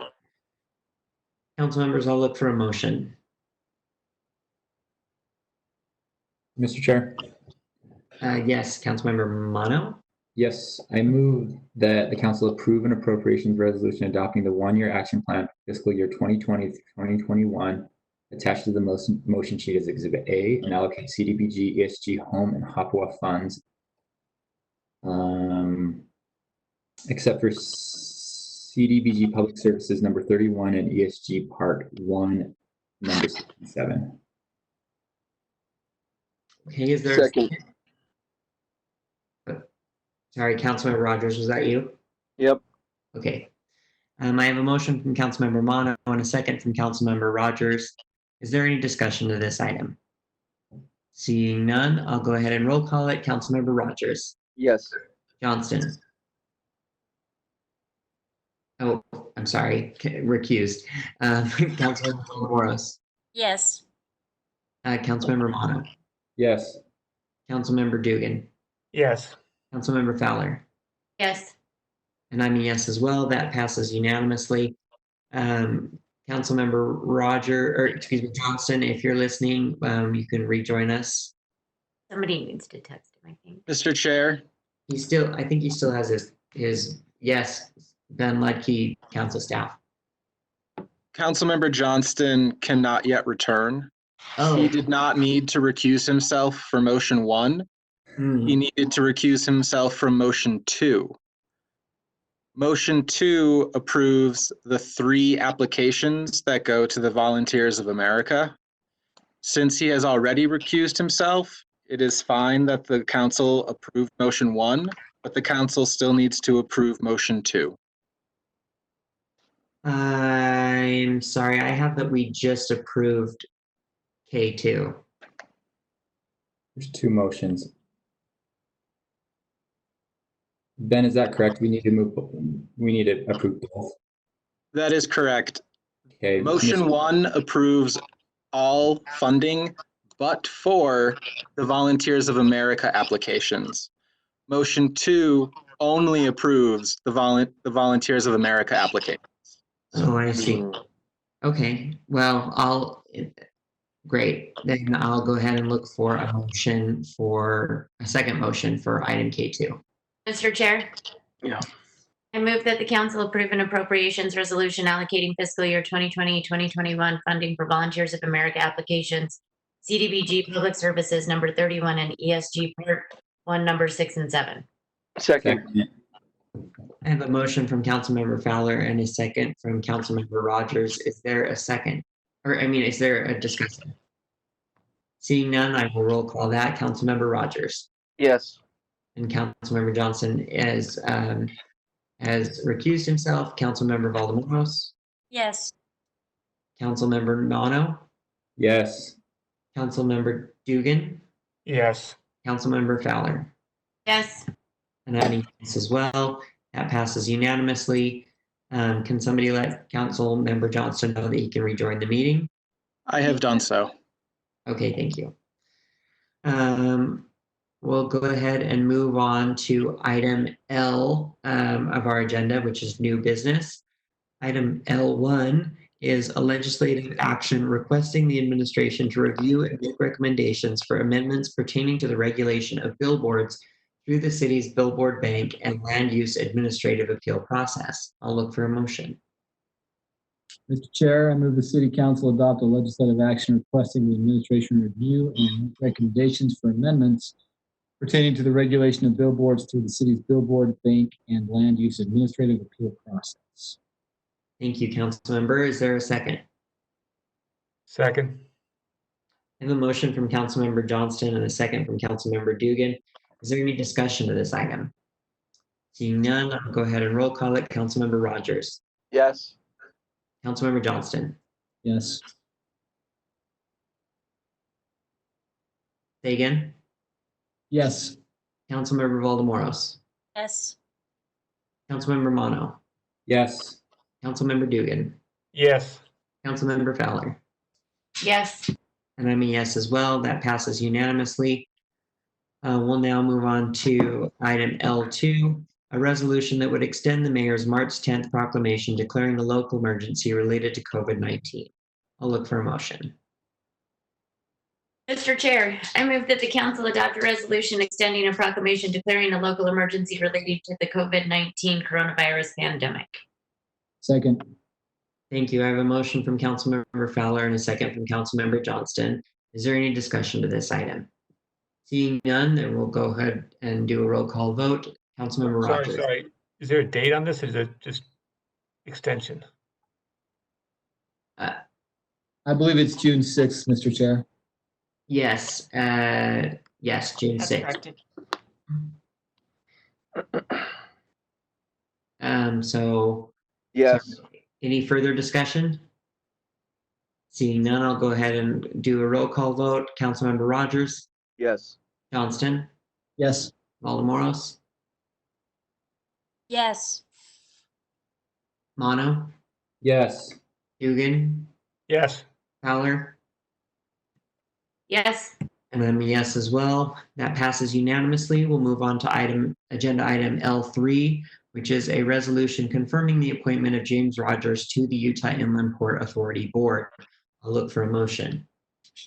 Mr. Chair, I move that the council adopt a resolution selecting Councilmember James Rogers to serve as the council's representative on the Inland Port Authority Board. Second. Thank you. I have a motion from Councilmember Fowler and a second from Councilmember Johnston. Is there any discussion to this item? Yes, Mr. Chair. We haven't acted on this yet as a council, but our intention as a council is that a representative from either District 1 or District 2 would serve this position going forward. And so Councilmember Rogers is our appointment now, but we need probably to talk about this in the future about making a more formal statement as a council. Yes, definitely. And I know that staff is working on making a policy on how that will be decided in the future, and that we'll forward that on or put that on the agenda for a vote as soon as we're able to button that up. Is there any other discussion to this? Seeing none, I'll go ahead and roll call it. Councilmember Rogers. No. I'm just kidding. Yes. Councilmember Johnston. Yes. Councilmember Valdemoros. Yes. Councilmember Mono. Yes. Councilmember Dugan. Yes. Councilmember Fowler. Yep. And I'm a yes as well. That's unanimous. We will go on to item M, which is unfinished business. Item M1 is a resolution adopting the tentative budgets of Salt Lake City, Utah, including the tentative budget for the library fund for fiscal year 2020-2021. I will look for a motion. Mr. Chair, I move the council approve a resolution adopting the tentative budget for the Salt Lake City, Utah, including the tentative budget of the library fund for fiscal year 2020-21. Second. I have a motion from Councilmember Rogers and a second from Councilmember Johnston. Is there any discussion to this item? Seeing none, we'll go ahead and roll call it. Councilmember Rogers. Yes. Councilmember Johnston. Yes. Councilmember Valdemoros. Yes. Councilmember Mono. Yes. Councilmember Dugan. Yes. Councilmember Fowler. Yes. And I am a yes as well. That passes unanimously. We'll move on to section N of our agenda, the consent portion. Do I have a motion? Mr. Chair, I move we approve the consent agenda. Second. I have a motion from Councilmember Rogers and a second from Councilmember Fowler. Is there any discussion to this? Seeing none, we will put it to a roll call vote. Councilmember Rogers. Yes. Councilmember Johnston. Yes. Councilmember Valdemoros. Yes. Councilmember Mono. Yes. Councilmember Dugan. Yes. Councilmember Fowler. Yes. And I'm a yes as well. That passes unanimously. That concludes our agenda for the evening. So we can go ahead and adjourn our formal meeting, but as you know, we still have two very exciting items left on our work session agenda. And so please stay tuned. We'll just continue this meeting. Well, not this meeting, adjourn our formal and go back into our work session. Katie, do we need a motion for that? Council Chair, this is Cindy Lou. Yes. I don't mean to answer on behalf of Katie. I just wanted to let you know that we did invite the members who are participating in the briefings for your continued work session into this WebEx meeting. So you do not need to leave the WebEx. We'll just go ahead and if we can give the recorder's office a few seconds to change the recording, that would be appreciated. Sure. Cindy Lou, Yeah, Scott. Go ahead. you can go ahead. Okay. And then I'll defer to Katie on whether or not you need a motion to do that. Thank you.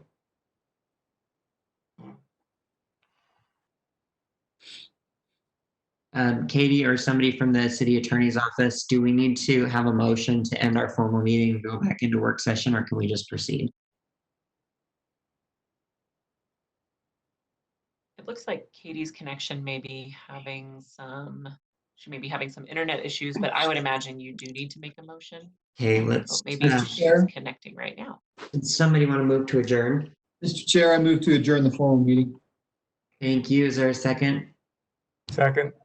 I have a motion from Councilmember Johnson, a second from Councilmember Dugan. Is there any discussion to this? Seeing none, I will roll call it. Councilmember Rogers. Aye, Mayor. Thank you. Councilmember Johnston. Yes. Yes. Mono. Yes. Dugan. Yes. Fowler. Yes. And I'm a yes as well. We adjourned from our formal meeting and we are now in our work session. Switch. I think Okay. Katie's audio might have flipped on. So I'm muted. Shush. Did you shush him? Thanks, Katie. We already. Then did you hear all of my kids? I'm sorry. That's okay. I apologize. Sorry. I couldn't unmute and then it did, but It sure did. apologies. Sure did. Okay. Well, thank you. We went ahead and did a motion anyway. So, council members, we are now at item 13, which is the Salt Lake County Multi-Jurisdictional Hazard Mitigation Plan. Hold on just a second. So presenting to us, we have Pam Lofgren, Emergency Management Program Director. Pam, thank you for being with us. Sorry it's so late. No, thank you very much, Mr. Chair and council members. I appreciate your staying late to get me on the agenda. I'm here basically to ask for your support for a resolution to adopt this hazard mitigation plan, which I believe is scheduled for the 19th. I'm prepared to provide, just a brief background and maybe some timeline and takeaways about the plan, answer your questions. I'm with the plan being 1,300 pages long, I can't guarantee I have all the answers, but I will circle back to the council staff by the week's end if I miss anything significant. How would you like to proceed? Have you had a chance to review some of the documents and you want to drive the conversation, or would you like to just kind of ask questions as I go along and provide some basics? Second. Okay. Well, I'll just start off with the background then. So the hazard mitigation plan, as exciting as it is actually one of our most critical guidance documents. It helps us to mitigate and lessen the impacts of a disaster in our community. Basic criteria or what's included are identifying the threats, the natural and man-made hazards, identifying mitigation strategies that we have, and then ultimately what's very important as well is that it's required. So FEMA requires local governments to develop and adopt a hazard mitigation plan as a condition to receiving certain types of funding, including disaster assistance and mitigation projects. So the plan must be updated every 5 years to remain eligible. So our last plan was approved, the last approved plan was from 2015. And the process for this current plan that I'm putting in front of you today, in 2019, Salt Lake County received some grant funds to rewrite the plan. They hired a vendor, an Integrated Solutions Consulting. In August, we began the rewrite with a steering committee and then also an internal work group of 25 members representing all of the city departments. So by December of 2019, we had a draft. It went out for public comment, and then it also a final review by all of the departments. It passed the review from the state and then was pushed out to FEMA at the beginning of this year. So on April 3rd, FEMA announced that the plan meets the requirements and issued a pre-adoption approval. And that's basically pending adoption by all of the participating jurisdictions before they release an official acceptance or approval letter. So to kind of just summarize the plan, really the overall content is very similar to the previous plan. There are a lot of significant changes though when it comes to like format, style, providing some consistency in layout, structure. The previous version had some redundancy, some conflicting information, and it kind of lacked continuity between all of the different 24 jurisdictions. So this new plan has been separated into 2 volumes, resulting in a more streamlined and organized product. Volume 1 is really just a base plan. So it provides kind of a general overview, single introduction, discusses the planning process, discusses the county profile, demographics, importantly, it identifies hazards, and then some basic housekeeping like maintenance and review of the plan. Volume 2 is where it's like 1,000 pages long. It's all the specific jurisdiction annexes. So Salt Lake's is about 80 or so pages. It has a specific community profile, and then it adds on to the hazards with things that are unique to us. So, for example, Salt Lake City being a heat island, and the the negative outcomes that could have on vulnerable populations, urban flooding, civil disorder, terrorism, cultural, cyber attacks, all because of how we're situated with high-profile cultural and government sites. And then earthquake, although it's not unique to Salt Lake, the impacts are significant because of the types of buildings and infrastructure we have.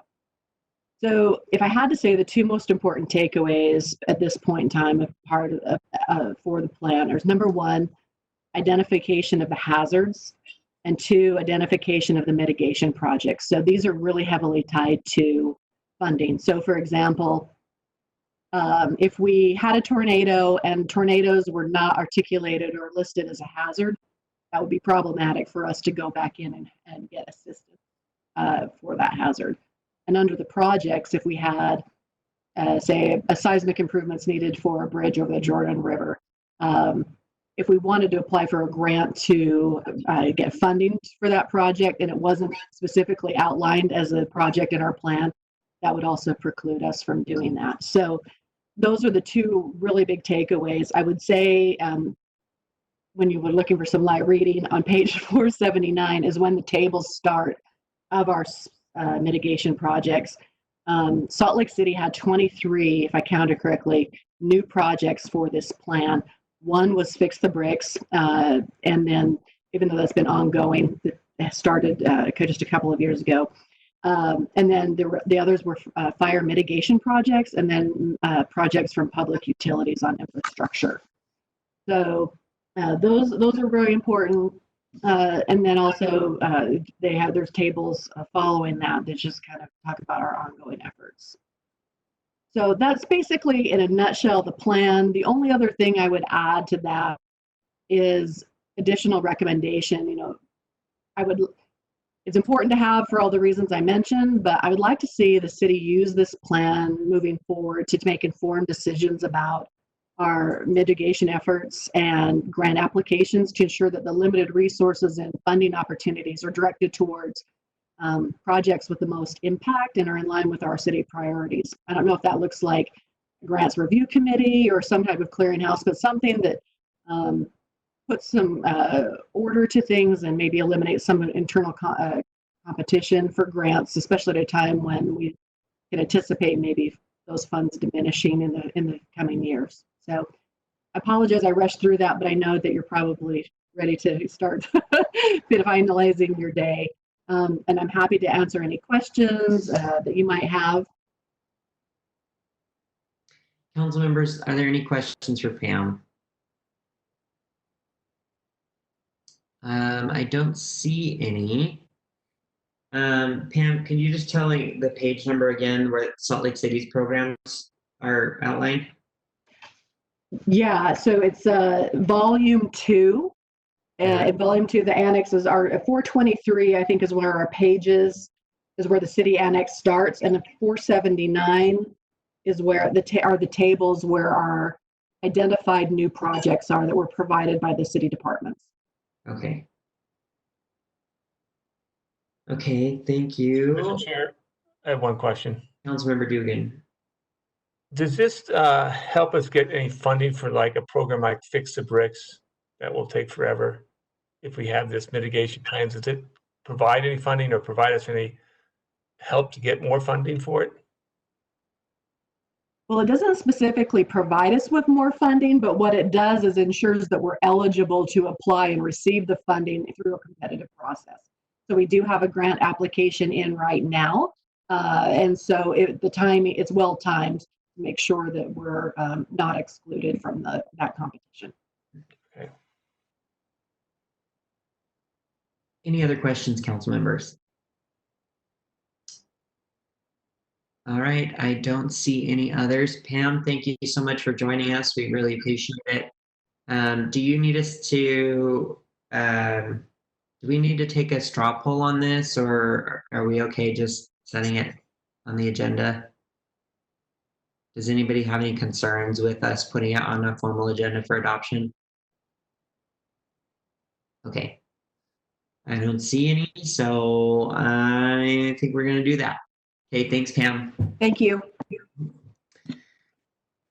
Okay, our next item is item number 14, which is the fiscal year 2020-2021 budget for the Metropolitan Water District.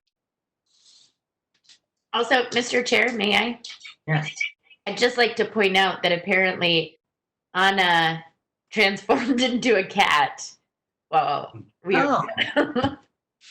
That's a cool trick. Oh, she's back.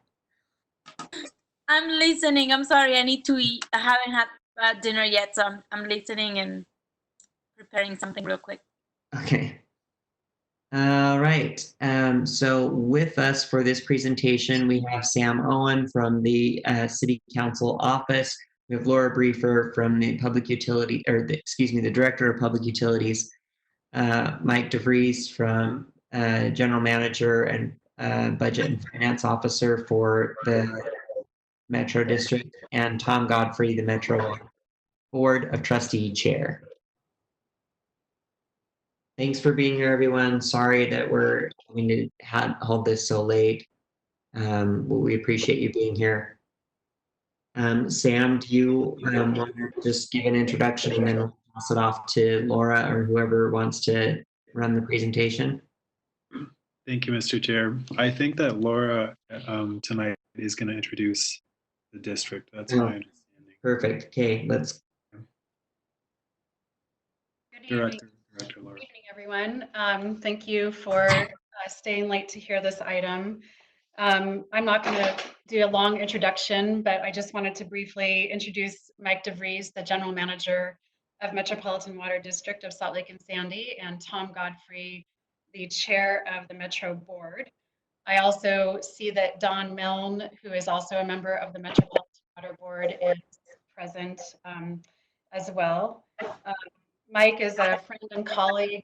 We work on a daily basis with Metro. We manage our city's water resources and work on infrastructure. I should also mention that Tom Godfrey is the chair of Salt Lake City Public Utilities Advisory Board. And we also serve together on the Provo River Water Users Association board, in which Tom is also the chair of. So Tom is quite active in a lot of these interconnected water issues that you'll hear a little bit about today. So anyway, I have great respect for Tom and Mike and Don, who's on the line, and all of the board members that serve Metro. And I'm happy to help present this budget. I know Mike has a presentation here and he has the screen. So thanks, everybody. Thanks, Laura. Appreciate the introduction. Really appreciate the collaborative working relationship we have with Laura and her staff. They do an outstanding job serving the public, as you all know. So we really appreciate what they do. Appreciate the Metro trustees and our staff as well. They do a great job serving the public as well, especially with these interesting, unprecedented times, as we're all well aware of the challenges that we've been dealing with. So we have great folks here at Metro that have been dealing with this situation, and we've been keeping the water flowing, and high quality water at that. So we appreciate, Mr. Chair and council members, this opportunity to present. Before we get started, being sensitive to the time constraints and the late hour, I don't know if you want me to run through the presentation or if you'd like to just jump in and talk about the budget, maybe answer questions you may have relating to our budget. Happy to go whichever direction you'd prefer. So, if you want to just go through the presentation briefly, and then people can stop and ask questions.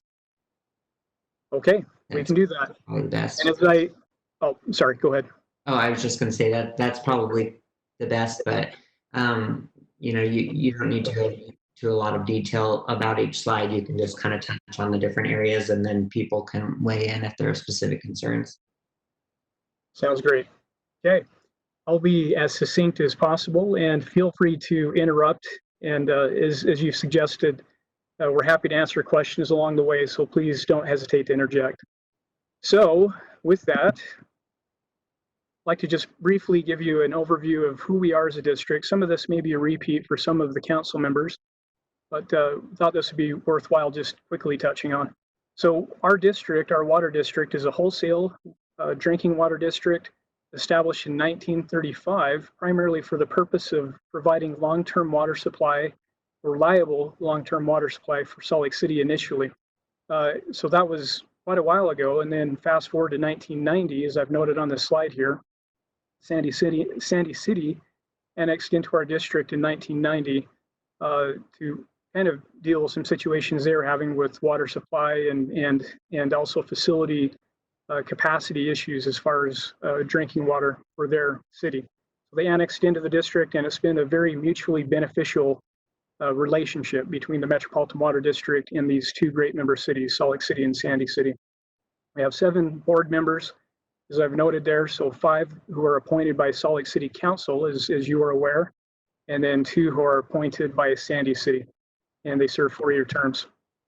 Customers, as our name implies, Salt Lake City and Sandy City are the primary customers for our district. Also, we do have surplus customers. I've noted them there. Jordan Valley Water Conservancy District buys on a surplus basis treated water from our district.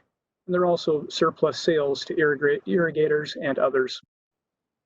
Our service map, so in the 10 is highlighted our service area. So it's interesting to note that not just Salt Lake City and Sandy City incorporated areas are highlighted here, but also Milk Creek, Holiday, Cottonwood Heights, and some unincorporated county areas as well, some unincorporated county seats. So pretty much the north and easterly portion of the valley. Water supply. So these are kind of some key things to understand about who we are. And the first one I have noted here is Provo River Project Supply, and it's the greatest portion of our supply, the most important element of our supply. It has a storage component to it as well, which is really important later on in the season when other supplies are not available. And so that, as I've noted here, with a full allotment is 61,900 acre feet. Also, Little Cottonwood Creek is an important supply that we treat those supplies, but primarily on behalf of the water rights that are held in Salt Lake City and Sandy City's names. The Metropolitan Water District does have some water rights in our name, but it's just a small sliver of that pie. Central Utah Project, I've noted the 20,000 acre feet here that comes through Jordanelle. This is what we refer to as the municipal and industrial portion of our supply through Central Utah Project, a very important component of our supply as well. Ontario Drain Tunnel, 3,200 acre feet. This is actually a Sandy City preferential right that Metro rather purchased on behalf of Sandy City for the benefit of Sandy City, and Sandy City is actually paying Metro back for this supply. And then lastly, as I've noted at the bottom of the slide there, 5,600 acre feet relates to the Utah Lake System Central Utah Project Supply, and sometimes that can be a bit of a confusing name or misrepresentation, or not misrepresentation, but sometimes it's assumed that somehow that's tied to Utah Lake, which in fact it is not. It's actually coming through Strawberry Reservoir. But I think one thing that's important to note relating to the supply is 3,100 acre feet of that is a preferential right for Salt Lake City. And they have opted, as we've gone through a detailed assessment, Metro with member cities, Salt Lake City and Sandy City, of our supplies and demand needs into the future, 3,100 acre feet is, Salt Lake City has chosen to accept that when it becomes available later this year. As part of their receipt of that, there will be an annual repayment obligation that is tied to that as well. And so 2,500 acre feet of that, the balance is Sandy City preferential right, and that is, they're opting to defer that for 10 years. And then that would also include their payment obligations in addition to receipt. So agency relationships, just really quickly here, Provo River Project, probably the key components of the Provo River Project I've noted there. Provo River Project, or Provo River Water Users Association, is the Deer Creek Division sponsor, and the Metropolitan Water District is the Aqueduct Division sponsor. And these two components are what make up the Provo River Project. This was a reclamation project, United States Bureau of Reclamation project, that was initiated just about the time that the Metropolitan Water District was formed, a little bit after that time. And the Metropolitan Water District, being the Aqueduct division, we'll talk more about the Salt Lake Aqueduct and the role that that plays in our delivery of water and supply. But the Provo River Water Users Association is the operations and maintenance entity for the Deer Creek division, which includes Deer Creek Dam and operating the facilities that deliver water into the Salt Lake Aqueduct. Shareholders of the Provo River Water Users Association. So we're the primary shareholder of the Metropolitan Water District at 61.9%, and the Provo Reservoir Water Users Company is the second largest at 16%. Just additional background as to how that association is made up. The Jordan Valley Water Conservancy District is a primary owner of the company that's listed there. And then Central Utah Project, it's important to note that the Central Utah Water Conservancy District is the operations and maintenance entity for the Central Utah Project. We're just running quickly through some of our facilities. Little Cottonwood Water Treatment Plant. This is located in Cottonwood Heights, originally built in about 1960. This plant had an original capacity of about 100 MGD, million gallons per day. And in about 1998, the district, Metro, and Sandy and Salt Lake City conducted a master plan study collaboratively to determine future capacity needs of the two member cities. And so as part of that, we determined multiple capacity improvements that were capital project related. We often refer to that as a Metro Water project. So in about 2007, the Little Cottonwood Water Treatment Plant was expanded as far as its capacity to about 150 million gallons per day with some updates to this plant. Pointed Mountain Water Treatment Plant was constructed and commissioned in about 2007. Original design capacity is 70 million gallons per day with the ability to expand almost double that. And again, this is another Metro Water project. Salt Lake Aqueduct, originally constructed, so maybe just really quickly, just as a reminder. So again, this is one of the key components of the Provo River project. So originally constructed, and it started in the late 30s construction-wise and was completed in about 1951. When it was completed, it was a primary facility that was, the first facility rather, that was completed for the Metropolitan Water District, and the primary water delivery facility rather, for Salt Lake City. And being that it's 1951 vintage as far as its completion, about 69 years old, as you can imagine, that's a fairly old facility. It's a 69-inch inside diameter pipe. And so we conduct routine conditional assessments to make sure that the condition is reliable and that there aren't any concerns about its ability to continue to reliably convey water into the future. Anyway, 50 years is kind of the original design estimated life expectancy. And so we're beyond that. And what we've been finding with our routine conditional assessments of this facility is that it is in great condition. That's really good news. Really the biggest concern we have are the gasketed joints on the aqueduct that tend to wear out sooner than other components or other parts of the aqueduct. And we have had to replace a few of those joints, but overall the aqueduct is in great shape. We are planning, however, into the future with our cash flow and with our financial planning replacement of this aqueduct. Pointed Mountain Aqueduct, this is one of the Metro Water projects as well. There are two pieces to this aqueduct. The 12-mile component that I've listed there is for the treated water side or the finished water side. And then the shorter length, 2.5 miles, is for the raw water side. The important piece of this, and again, this is a Metro Water project facility as well. This allows for the Metropolitan Water District to deliver water between our two plants, between the Pointed Mountain Water Treatment Plant and the Little Cottonwood Water Treatment Plant. And the nice thing about that is it provides greater flexibility. When one plant is offline, we have the ability to provide water into the system, including the west side of the valley that services the northwest part of Salt Lake City's distribution portion of their area, northwest quadrant area. It allows us to get water into that side of the valley through interconnections we have with Jordan Valley Water Conservancy District. So this aqueduct provides some great flexibility. It also allows for us to take care of maintenance related activities for our Little Cottonwood Water Treatment Plant, which is really the workhorse water treatment plant. And so it allows us to actually take that offline from time to time to perform critical maintenance activities. Terminal Reservoir, many of you are aware of the recently completed project in 2018.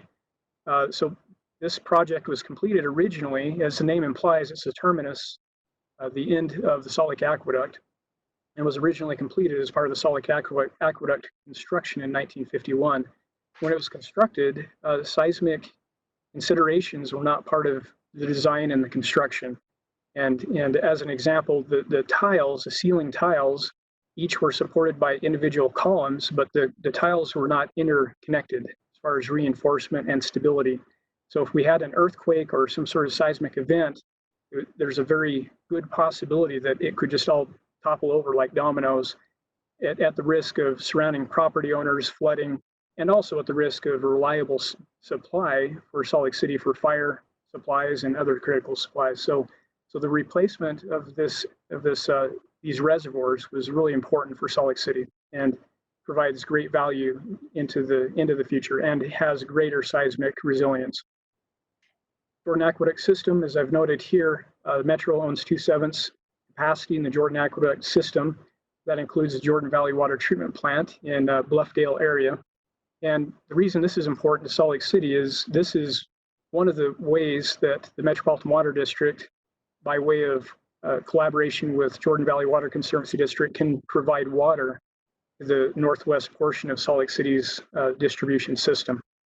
And so this is a very important component to the supply to Salt Lake City, and provides additional flexibility and resilience as well, because this is on the southwest, in the southwest part of the valley, as I mentioned, Bluffdale. And so we have greater flexibility with 3 plants at our disposal. Jordan Valley, by contract, operates and maintains these facilities on our behalf. So quickly on the budget, three primary resources, or revenue sources rather. 98% is made up of the 3 components that I've listed there. So water sales being the largest, almost half, property taxes, and then capital assessments. The capital assessments primarily relate to the Metro Water project related activities. And so, those facilities that I've listed just a minute ago. And then miscellaneous revenues. So there are multiple components to make that up, but of course that's just a very small sliver of the pie. Our 2021 budget, so maybe just really quickly, our rates history, the way we've historically managed charging the member cities for water sales. If you go back to pre-fiscal year 2010, we used a volumetric rate approach, which is this dollars per acre foot noted there. And it was a good way to charge water and to manage rates, excuse me. However, one of the things that I think we were lacking with that approach is conjunctive management considerations. And so in between FY10, as I've noted there, in 2013, we attempted an adjustment, kind of a seasonal rather, volumetric rate approach. And that seasonal approach kind of worked, but at the end of the day, we ended up not getting the revenue that we needed to be able to maintain our operational needs. And so we moved back to the volumetric approach in FY 2014. The concern with that, of course, is still this whole conjunctive management concept, meaning that hopefully that when surface water supplies are available, that we're taking advantage of those and not mining the aquifer, as it were, that we can protect the aquifer when those surface supplies are available. Anyway, in FY 2017, we went ahead and implemented what we refer to as a fixed water rate. And what that has done for us is it really encourages this conjunctive management concept that I just described. When the surface water supply is available, being that the member cities are paying a fixed rate, there's really no reason for them to not take as much as they desire to take from the Metropolitan Water District. And so they'll take as much as they need, hopefully when it's available, and rest their wells and rest the aquifer. And then secondly, it also provides, I think, greater predictability for the Metropolitan Water District, as well as both the member cities, for Sandy City and Salt Lake City. They know what to expect. They don't have to program any contingencies into their budget. So the predictability is a nice thing. So this kind of provides a bit of a historical usage perspective. But if we zoom in and look at the last 5 years, the only thing I wanted to briefly note here is that both member cities, with the exception of 2018, Salt Lake City kind of dropped off a little bit, but both member cities since FY 2017, when we initiated the fixed rates, have started picking up use, which is, again, the intended purpose of the fixed rates is to use that surface water. So what we're proposing for fiscal year 2021 for the member city water sales rates is to hold the water rates and not have any sort of increase. Again, just being sensitive to the COVID-19 economic conditions and what everyone is dealing with, we didn't feel it would be appropriate to move forward with the rate increase at this point in time. And so we're holding off on that. As I've noted, probably FY 2022, depending on how things look, we'll reinitiate the 3% increase that we were planning to do this year or this upcoming year.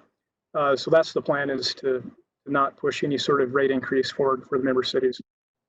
And then for the 2021, we are planning or proposing a 3% increase for non-member city entity water sales.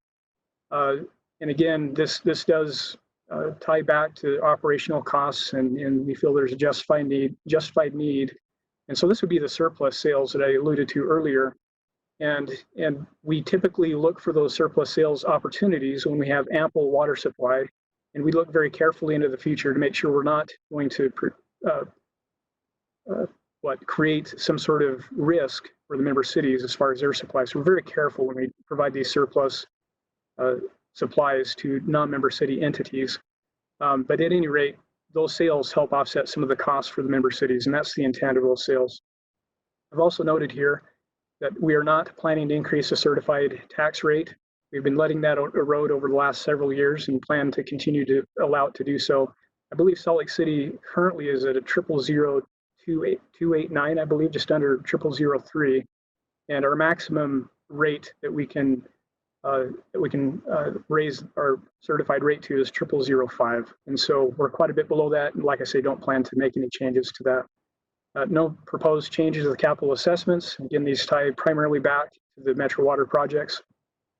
For our O&M expenses, you'll note a fairly high increase, and there are a few things that tie into those increases, or to that increase. And first off, power costs are going up quite a bit for us, primarily because of a project to upgrade some of our critical equipment at our Little Cottonwood water treatment plant. Again, this is our workhorse plant, and to be able to work on that one, we have to take that one offline and run our Point of the Mountain water treatment plant, which requires pumping, and those pumping costs are fairly significant. So we plan to be as efficient in getting through that project as possible, but there are some added costs because of the pumping costs related to that project.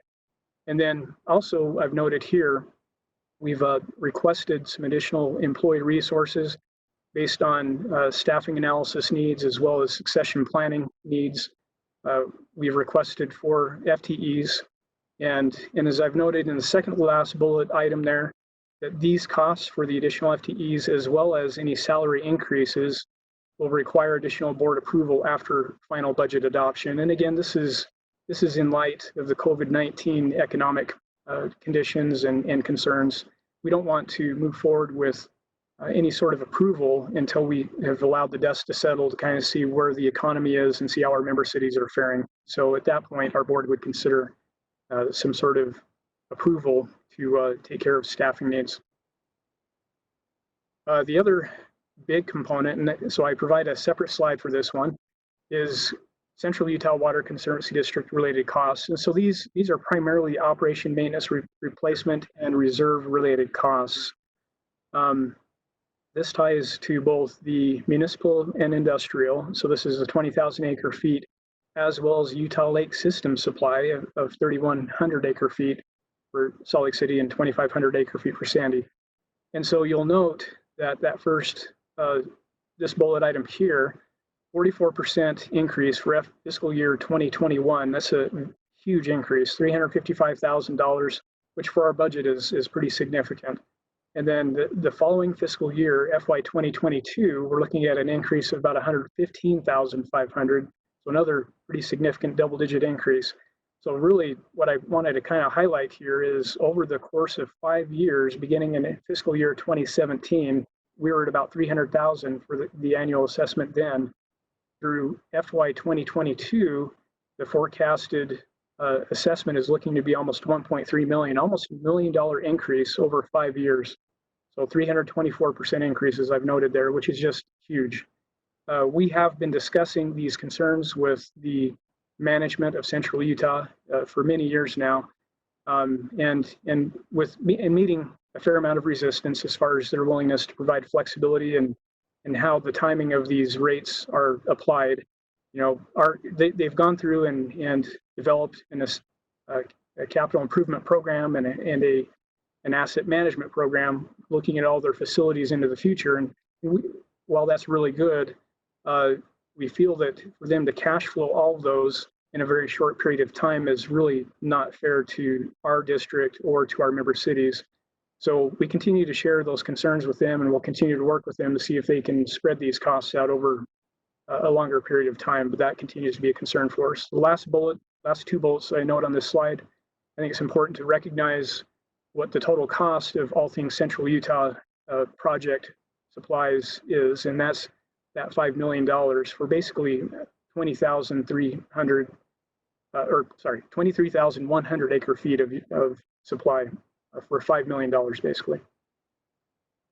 Jumping to another, this is the real critical supply in our portfolio. Again, the Provo River project. Provo River Water Users Association costs. So this is the entity that manages those facilities for the Provo River project, Deer Creek Dam, and so forth, as I mentioned earlier. This organization is very efficiently run, and Metropolitan Water District, as well as representation from Salt Lake City Public Utilities and Sandy City Public Utilities, we have very good representation on that board, and so the governance is very effective governance. And so I've noted here that future costs are relatively steady. Probably the biggest concern we have into the future is what I've noted here, the second bullet item, the Deer Creek Dam intake structure and related guard gates. The concerns we have with that facility and those gates is that with the guard gates and that intake structure, that is original equipment. So when the dam was first constructed, these items have never been refurbished or updated. And so the concern we have is if we had a quagga mussel infestation in Deer Creek, for example, there's only one intake level on the intake structure, and we would not have much flexibility to be able to maintain or take care of that intake with the current intake structure the way it's set up. So replacing that intake structure so there's greater operational flexibility and maintenance flexibility is very important to the Metropolitan Water District, as well as really all of the water entities along the Wasatch Front here in Salt Lake County and Utah County. So it's a very critical project. And the guard gates are the critical controls or supplies that allow water to come into the Salt Lake Aqueduct. So those need to be functional and reliable. So that's a part of this project as well.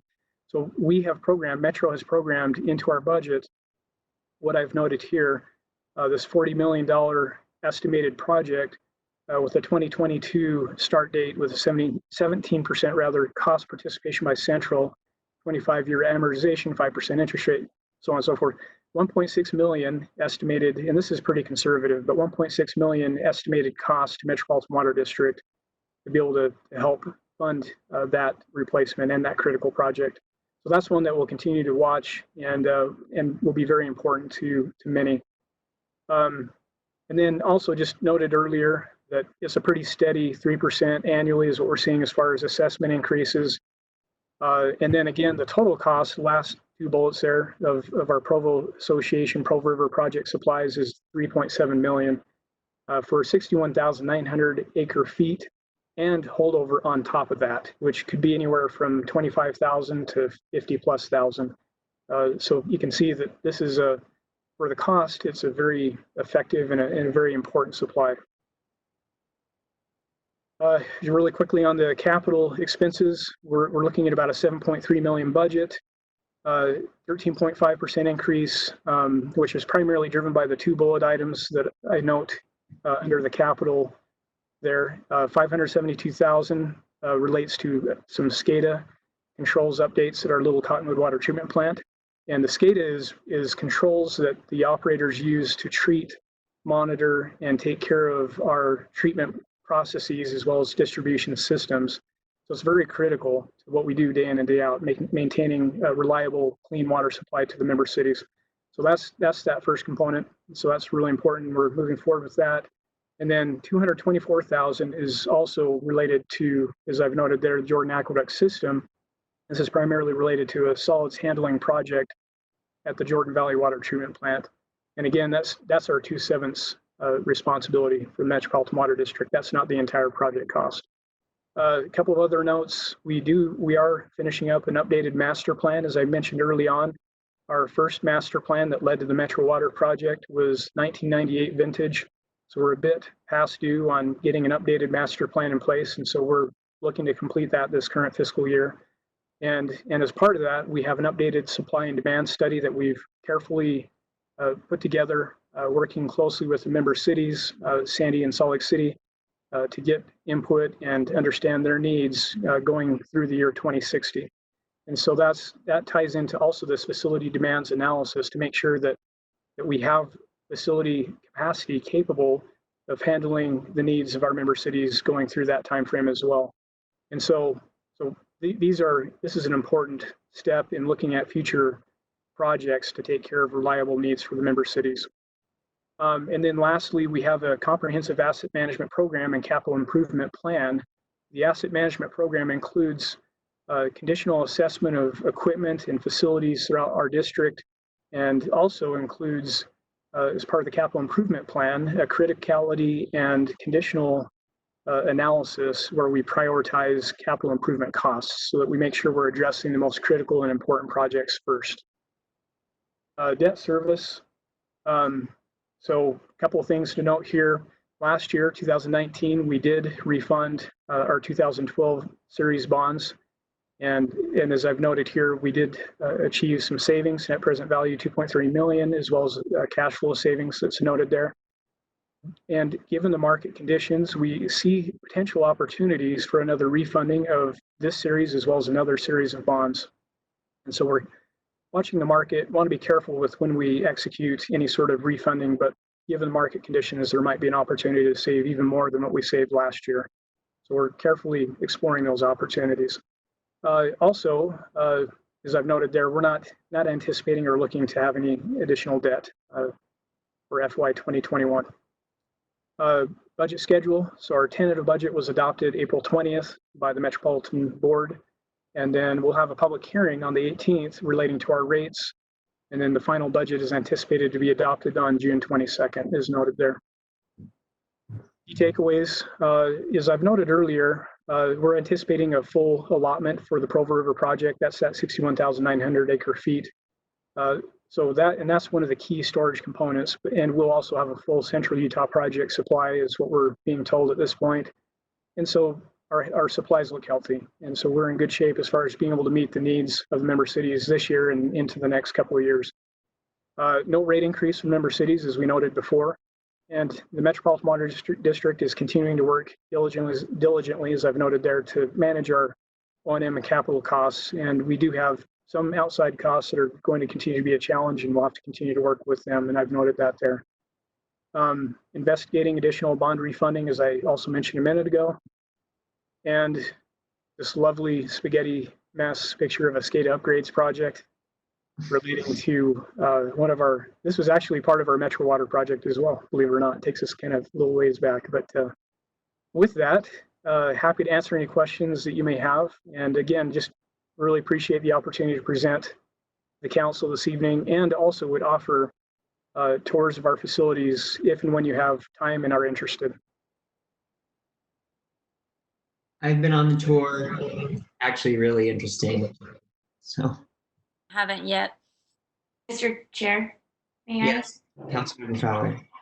The tour is actually incredibly interesting. And I owe Tom a huge apology because I canceled on the tour more than once. And I know that it takes time to set that up. And so I've been feeling guilty about that for quite some time. So I'm very sorry about that.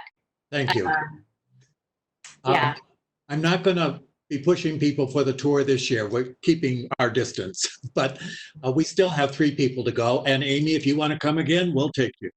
It really is interesting. And I do sincerely apologize for canceling. I sometimes I think I can do everything. And apparently I haven't figured out how to clone myself. But with that said, I do want to say, I don't really have any questions, Mike, but I wanted to say that when I very first became a council member, and Laura knows this, I like became obsessed with everything that is happening with water and what happens. It's something that I think most residents take for granted. I say most because certainly not all, but I certainly did. And you expect water when you turn on a faucet, right? And you do these things, and then you learn all of and I drink water out of the faucet, just straight out of the faucet, right? And I don't have to worry about it, and it's incredibly yummy. But I didn't ever realize how much work goes into protecting our water and making sure that people have access to water. And I really want to thank you for all of the hard work that all three of you, Tom and Mike and Laura, the board, do to protect our water, not just from a process and a technical practicality way, but also from a lobbyist advocate sort of way of how important that is for all of our city residents. And I want to also thank you for considering what all cities are going through right now, and that rate increase, because what ends up happening when we have a rate increase through as a member city, at some point that has to get passed on, even if it's in pennies, to our residents. And these times are difficult for everybody. I would ask that, and I know that you sort of mentioned this in your presentation, Mike, but I feel like we as a city should feel very lucky that we had a good fiscal year 2019-2020, and we're entering into this 2021 fiscal year, as the mayor said, with making some moderate conservative decisions, but also being able to move forward. My biggest concern is what happens in 2022. We don't know how quickly we are going to recover from this. And so as you've been looking at this, and again, you sort of mentioned it, Mike, of maybe not looking at some of those rate increases until a couple of years down, evaluating where the economy is, I guess, is the best way to put that. And I would appreciate that continued evaluation as we, again, our residents end up paying, even if it's pennies, for some of that. So thank you for considering that. I implore us all to consider it as we move forward. And seriously, thank you for all the work you guys do. It's unbelievable and how much work you do to make sure that I can drink water out of my faucet, right? It's quite amazing to me. And although we are all in different rooms and it's 9:30 at night, I really did listen to the presentation. Thank you. Me too. I just have a quick question on, there was an increase on the power of the pumping of the water, and it was like 12%, 12.2% or something like that. Is that typical, or is this new, or do we see this every year? 12% on just, I'm not an expert, so I'm not sure how all this works in terms of what kind of power, what kind of pumps and all that stuff, but 12.2%. Yeah, that's a really good question, council member. So it is atypical. This relates specifically to a project where we are shutting down our little Cottonwood water treatment plant to make some critical upgrades. And while it is shut down, we will need to pump water from our other plant to cover the demand supplies for our member cities. So the cost is pretty significant because we're pumping when we normally would not have to be pumping. So you're correct. It's a large increase. So, but it's related to this project specifically. And do you expect that to be about the same next year, or is it just No, I expect it to go down pretty drastically next year. So it should go back to where we were. We actually have gone through a pretty extensive energy efficiency program, coordinating closely with Rocky Mountain Power, where we have saved a significant amount of power, just choosing better operational approaches as far as when we run our pumps, time of day, turning the lights off, a lot of common sense things where we're saving quite a bit of power versus what we have in the past. So actually, this is very, as I mentioned, atypical. We expect to have rates go back down next year relating to power costs. So FY 2022 should drop quite a bit.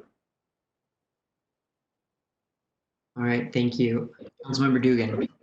Maybe this is what I need for a tutorial, but when the population is increasing, and when does our population increase maximize or exceed our capacity right now for water? And how are we saving or building money up to increase that capacity? Yeah, so those are really good questions. First off, we completed that supply and demand study that I noted earlier, and that is looking at needs for both member cities, including, what Salt Lake City's needs will be for inland port, for the prison relocation, some of those demands that they have. Also, any other demand increases that Sandy City may have as well. So we've collaboratively pulled that supply and demand information together for the study that really is outlining our plans for any future capacity needs into the future.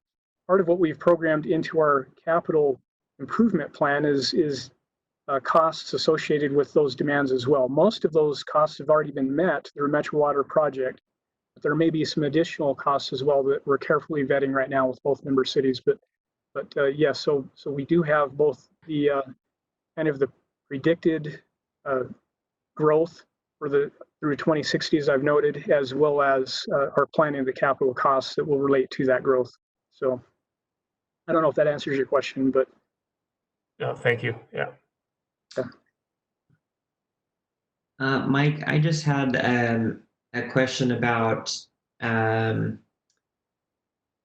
whether you think this is a year that we need to invest in building up reserves because of COVID-19 or because of the earthquake, having reserves in multiple locations in case there is an earthquake and we can't access because of pipe breaks or anything like that.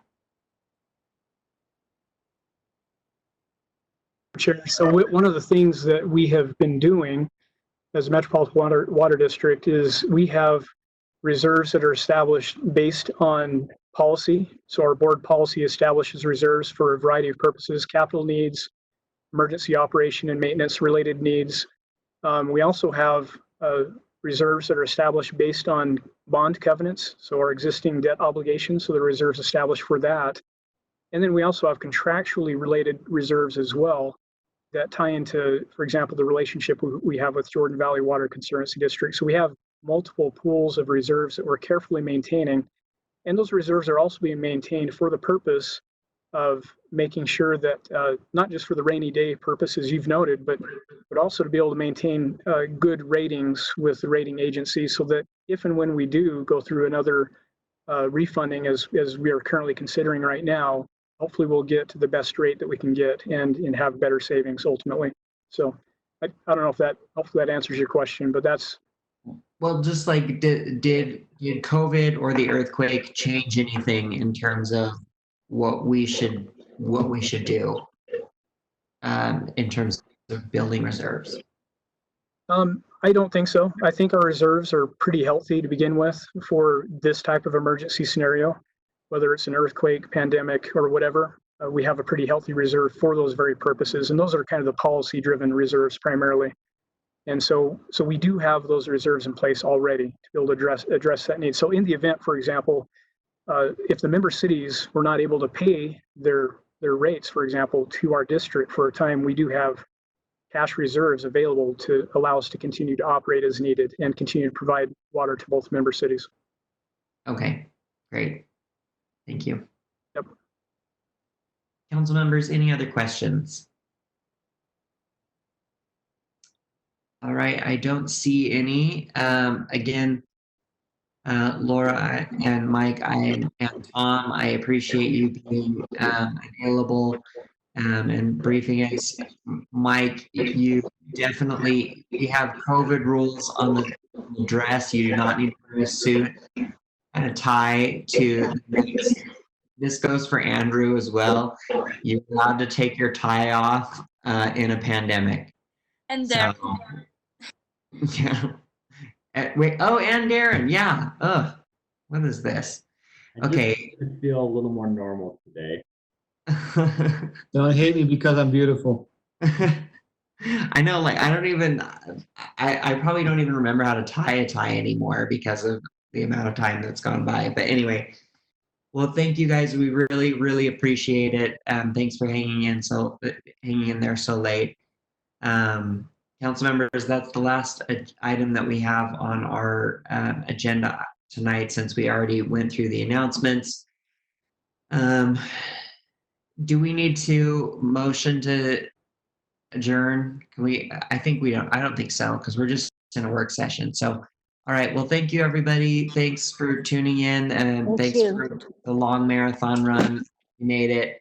Good night, y'all.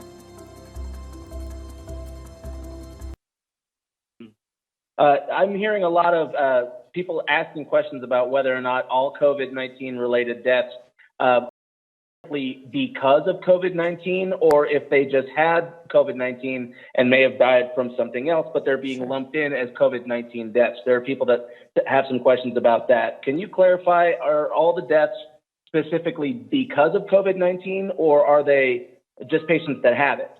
No, COVID-19 was thought to have contributed to the death. So you're right, a lot of our deaths, most of them, have underlying conditions that make them at a higher risk for having severe consequences due to COVID-19. But without COVID-19, they would have not died. So it is a contributing factor.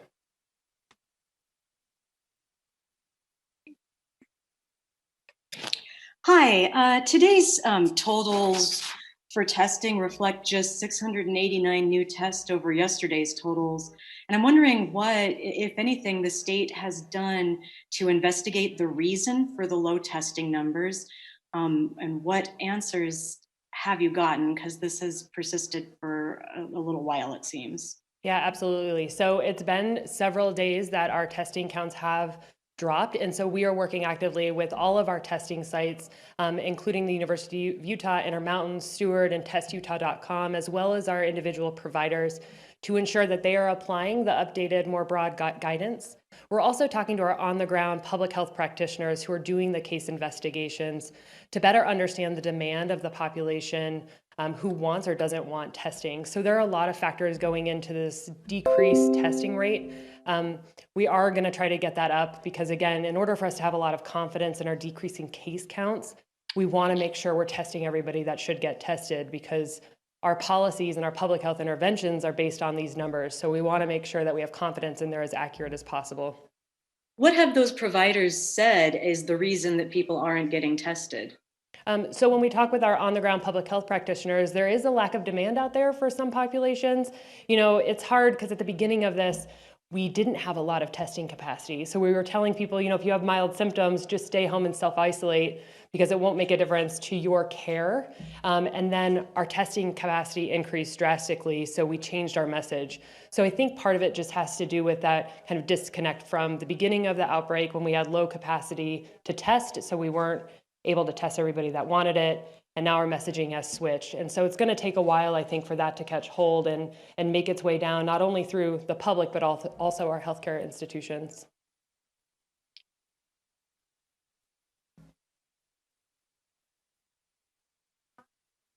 Hi there. Yeah, I just have a couple questions on the data on race. First off, the total for the cases on that race data is 2,414, which is 2 more than the state's reporting. I just didn't know, first off, if you might know kind of what the difference is with that too. Sure. So that table was pulled after we posted the data for the day on our website. So we have data that's updated every hour. So the 2 additional cases will be reflected in tomorrow's update. And then do you plan to release more data that breaks it down by county with the race? Yeah, what's hard is that, I mean, it's good, right? We have such few cases in the state, and especially they're clustered in a few large urban areas. So we can't break it down to really small numbers by county. However, we will be posting more detailed data, breaking it down by other races by the end of this week. Perfect. And then just last question for you. You mentioned that there's some inequities with jobs and people being able to stay home. Do you also see with these numbers some inequitable access to healthcare among minorities? Yeah, so one descriptive statistic we looked at was access. So are we testing the same rate of people within each race and ethnicity group? We are testing a little lower in our Hispanic population, but not as low as we would have thought. And so it seems like there is access to testing, which is a good thing. However, they are bearing a bigger burden of positive COVID-19. And so the idea there is that we really have to ensure that that community has the ability to isolate and self-quarantine when asked.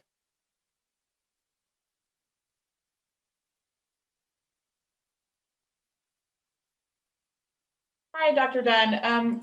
Earlier in the press conference, Governor Herbert hinted that we could potentially move into the stabilization phase as early as tomorrow. And one of the measures for public health characteristics to move into that is COVID-19 transfer rate less than 1 and declining. Is that happening now? Yeah, so our numbers are certainly showing a decrease in cases daily. With an incubation period of 14 days, we can't really have a lot of confidence in our data until we pass that 14-day period and see that consistent decrease. The concerning part right now for us in public health is that our testing rate has decreased as well as our case rate, but our cases are still 5% of our total. So we're not seeing a decrease in the positives. If we were seeing a decrease in the positives, I think I would have more confidence. So we really are pushing to get more people tested so that we can have a better idea of the true incidence or the true burden of disease out in the state before we start making policy recommendations. Thank you.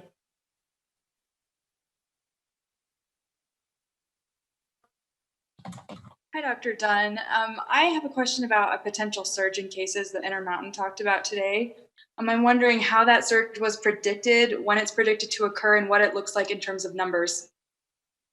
So I wasn't aware of the prediction that they made today. I do know that there are several models out there that all have kind of variety of predictions and peaks, if you will.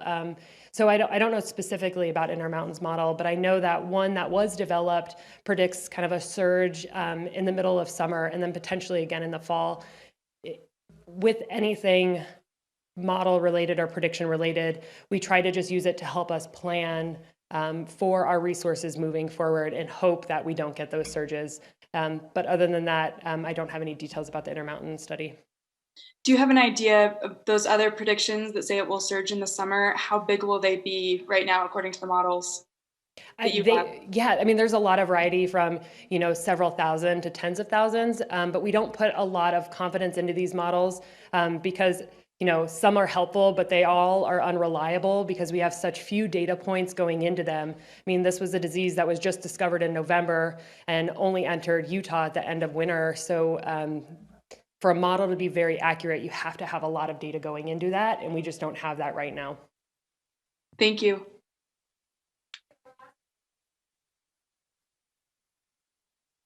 Yeah, Dr. Dunn, some people are reporting receiving things through the Test Utah site that says that they've been selected for random testing. Is that something that the Utah Department of Health is seeking? And with the increased capacity, are you asking people who may not be exhibiting symptoms but went to this website and say, congrats, you've been selected for random testing, to go for it? Yeah, so this is one of those partners we're working with to make sure that all of our criteria are aligned across testing sites in Utah. So the Utah Department of Health is recommending anybody with one of the 6 symptoms I listed, contact their health provider or go on our website to find a testing location and get tested for COVID-19.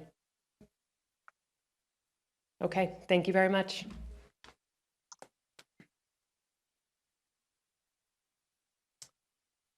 Thank you very much. That will conclude today's briefing. We'll see you tomorrow at 1:30.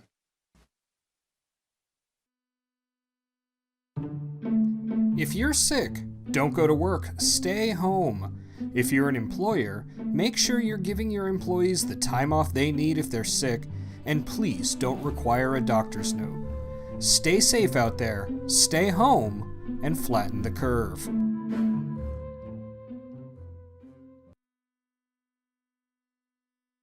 Hi, welcome to our Salt Lake City Q&A. I'm Mayor Erin Mendenhall, and I'm joined today by department and division directors to answer your COVID-related questions. You can send us these questions through Facebook chat or through Twitter. We'll be monitoring both streams. And we're going to kick things off with introductions from each of the directors, beginning with Ben Collender, our Acting Director of Salt Lake City Economic Development. Take it away, Ben. Thank you, Mayor. Hi, everyone. Ben Collender here, as Mayor said, Acting Director of Salt Lake City's Department of Economic Development. In our department, we have the Business Development Team, the Arts Council, as well as the Redevelopment Agency. Happy to be here with you and answer your questions. Chief Lieb. Thank you, Ben. Good afternoon, Salt Lake City. I'm Carl Lieb. I'm the Salt Lake City Fire Chief. I just want everyone to know that all of our stations are fully staffed and they're responding to calls as they come in. And do not hesitate to dial 911 if you're having an emergency, certainly outside of the COVID pandemic as well as anything else. We are here for the residents. We're also receiving masks these days at every fire department. Every fire station, I should say, either homemade masks or commercially made masks. So look for the bins outside the fire station if you want to help out. Thank you. I'll pass it on to Public Utilities Director, Laura Briefer. Thank you, Chief Lieb. My name is Laura Briefer, and I am the Director of Salt Lake City's Public Utilities Department. In our department, we have drinking water utility, wastewater, stormwater, and streetlights. And I want to say on behalf of all of my more than 400 employees, we are a dedicated workforce, and our commitment is to continue to provide this critical service to you. Thank you very much. Oh, and I'm going to pass it along to Lorna Vogt, the Acting Director of Salt Lake City Public Services Department. Hi, good afternoon, Salt Lake City. I'm Lorna Vogt. I'm the Acting Director of the Public Services Department. We have 11 divisions within our department, include golf, youth and family, streets, facilities, the urban forestry, trails, natural lands, parks, and compliance divisions, all of whom are doing their best to keep the city running during this time. And we're really happy to be doing that for the residents of Salt Lake City. And I'll kick it off to Chief of Police, Mike Brown.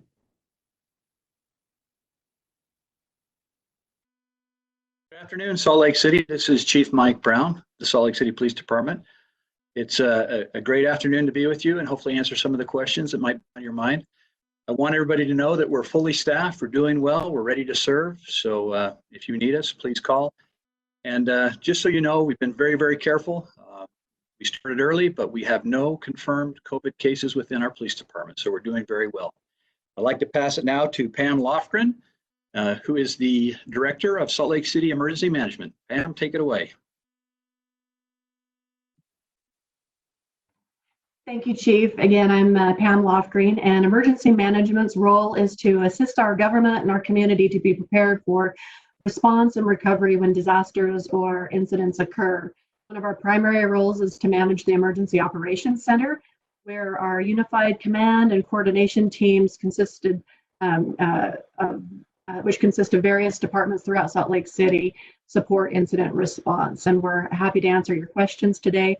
And I will now pass it on to Weston Clark with Community Outreach. Hello, Salt Lake City. I'm Weston Clark. I'm the Director of Community Outreach for the Mayor's Office. I work with our mayor's liaisons and the community councils and the general community at large to get messages out to the community from the city and help the city navigate or the residents navigate the city when they need help. I'm happy to be here today. Thanks, everybody. Our first question is, what's the purpose of the tattle line? I think I know what you're talking about, though that's not what we're calling it. It was absolutely conceived because the number one issue was that our 911 was being bombarded with phone calls of people wanting to say, I think some people outside or a neighbor are violating the social distancing order. And although that is a health issue, our 911 line is not set up for those kind of calls. Our number one job as a city, pandemic or no pandemic, is to keep people safe. And the 911 dispatch system needs to be able to function and answer those calls for medical and other emergencies. So it became clear pretty quickly that we needed to open up a different way for people to communicate, whether it's a business or a public concern about social distancing. Chief, do you have anything you want to chime in on that? Yeah, thank you, Mayor. That's exactly right. 911 is if you have an emergency, if there's an in-progress crime, something that's, an emergency in nature. So please remember that. The line really is for those that need to go back and follow up and to do any type of education or to ask for voluntary compliance. And we get those calls all the time, and we'll go out. But our whole goal is to make sure that we can educate people of the why we need social distancing and why we're doing these things, because it's so important. So 911, that's not the call. Please call us at 799-3000, or you can use that tip line. Thank you. If you actually want to use the tip line, you can go to the Salt Lake City Mayor's Office page, click on the COVID tab, and there is a link there for you to get to the line. It's actually an online form for public complaints, and there's a business complaint phone number, which takes you to Salt Lake County Public Health Department. All right, our second question is, why are golf courses still open? I think Lorna will probably be able to give us some details on that, but ultimately, during this pandemic situation, of course, we're still allowing people to recreate safely. So immediate families can go out and recreate together, but other than that, you need to keep social distance happening. At first, our golf courses were not able to function and put into place safe precautions for the employees and for the players. And so we did close them for a time, and golf regrouped and figured out how, by staggering tee times, putting into some physical distance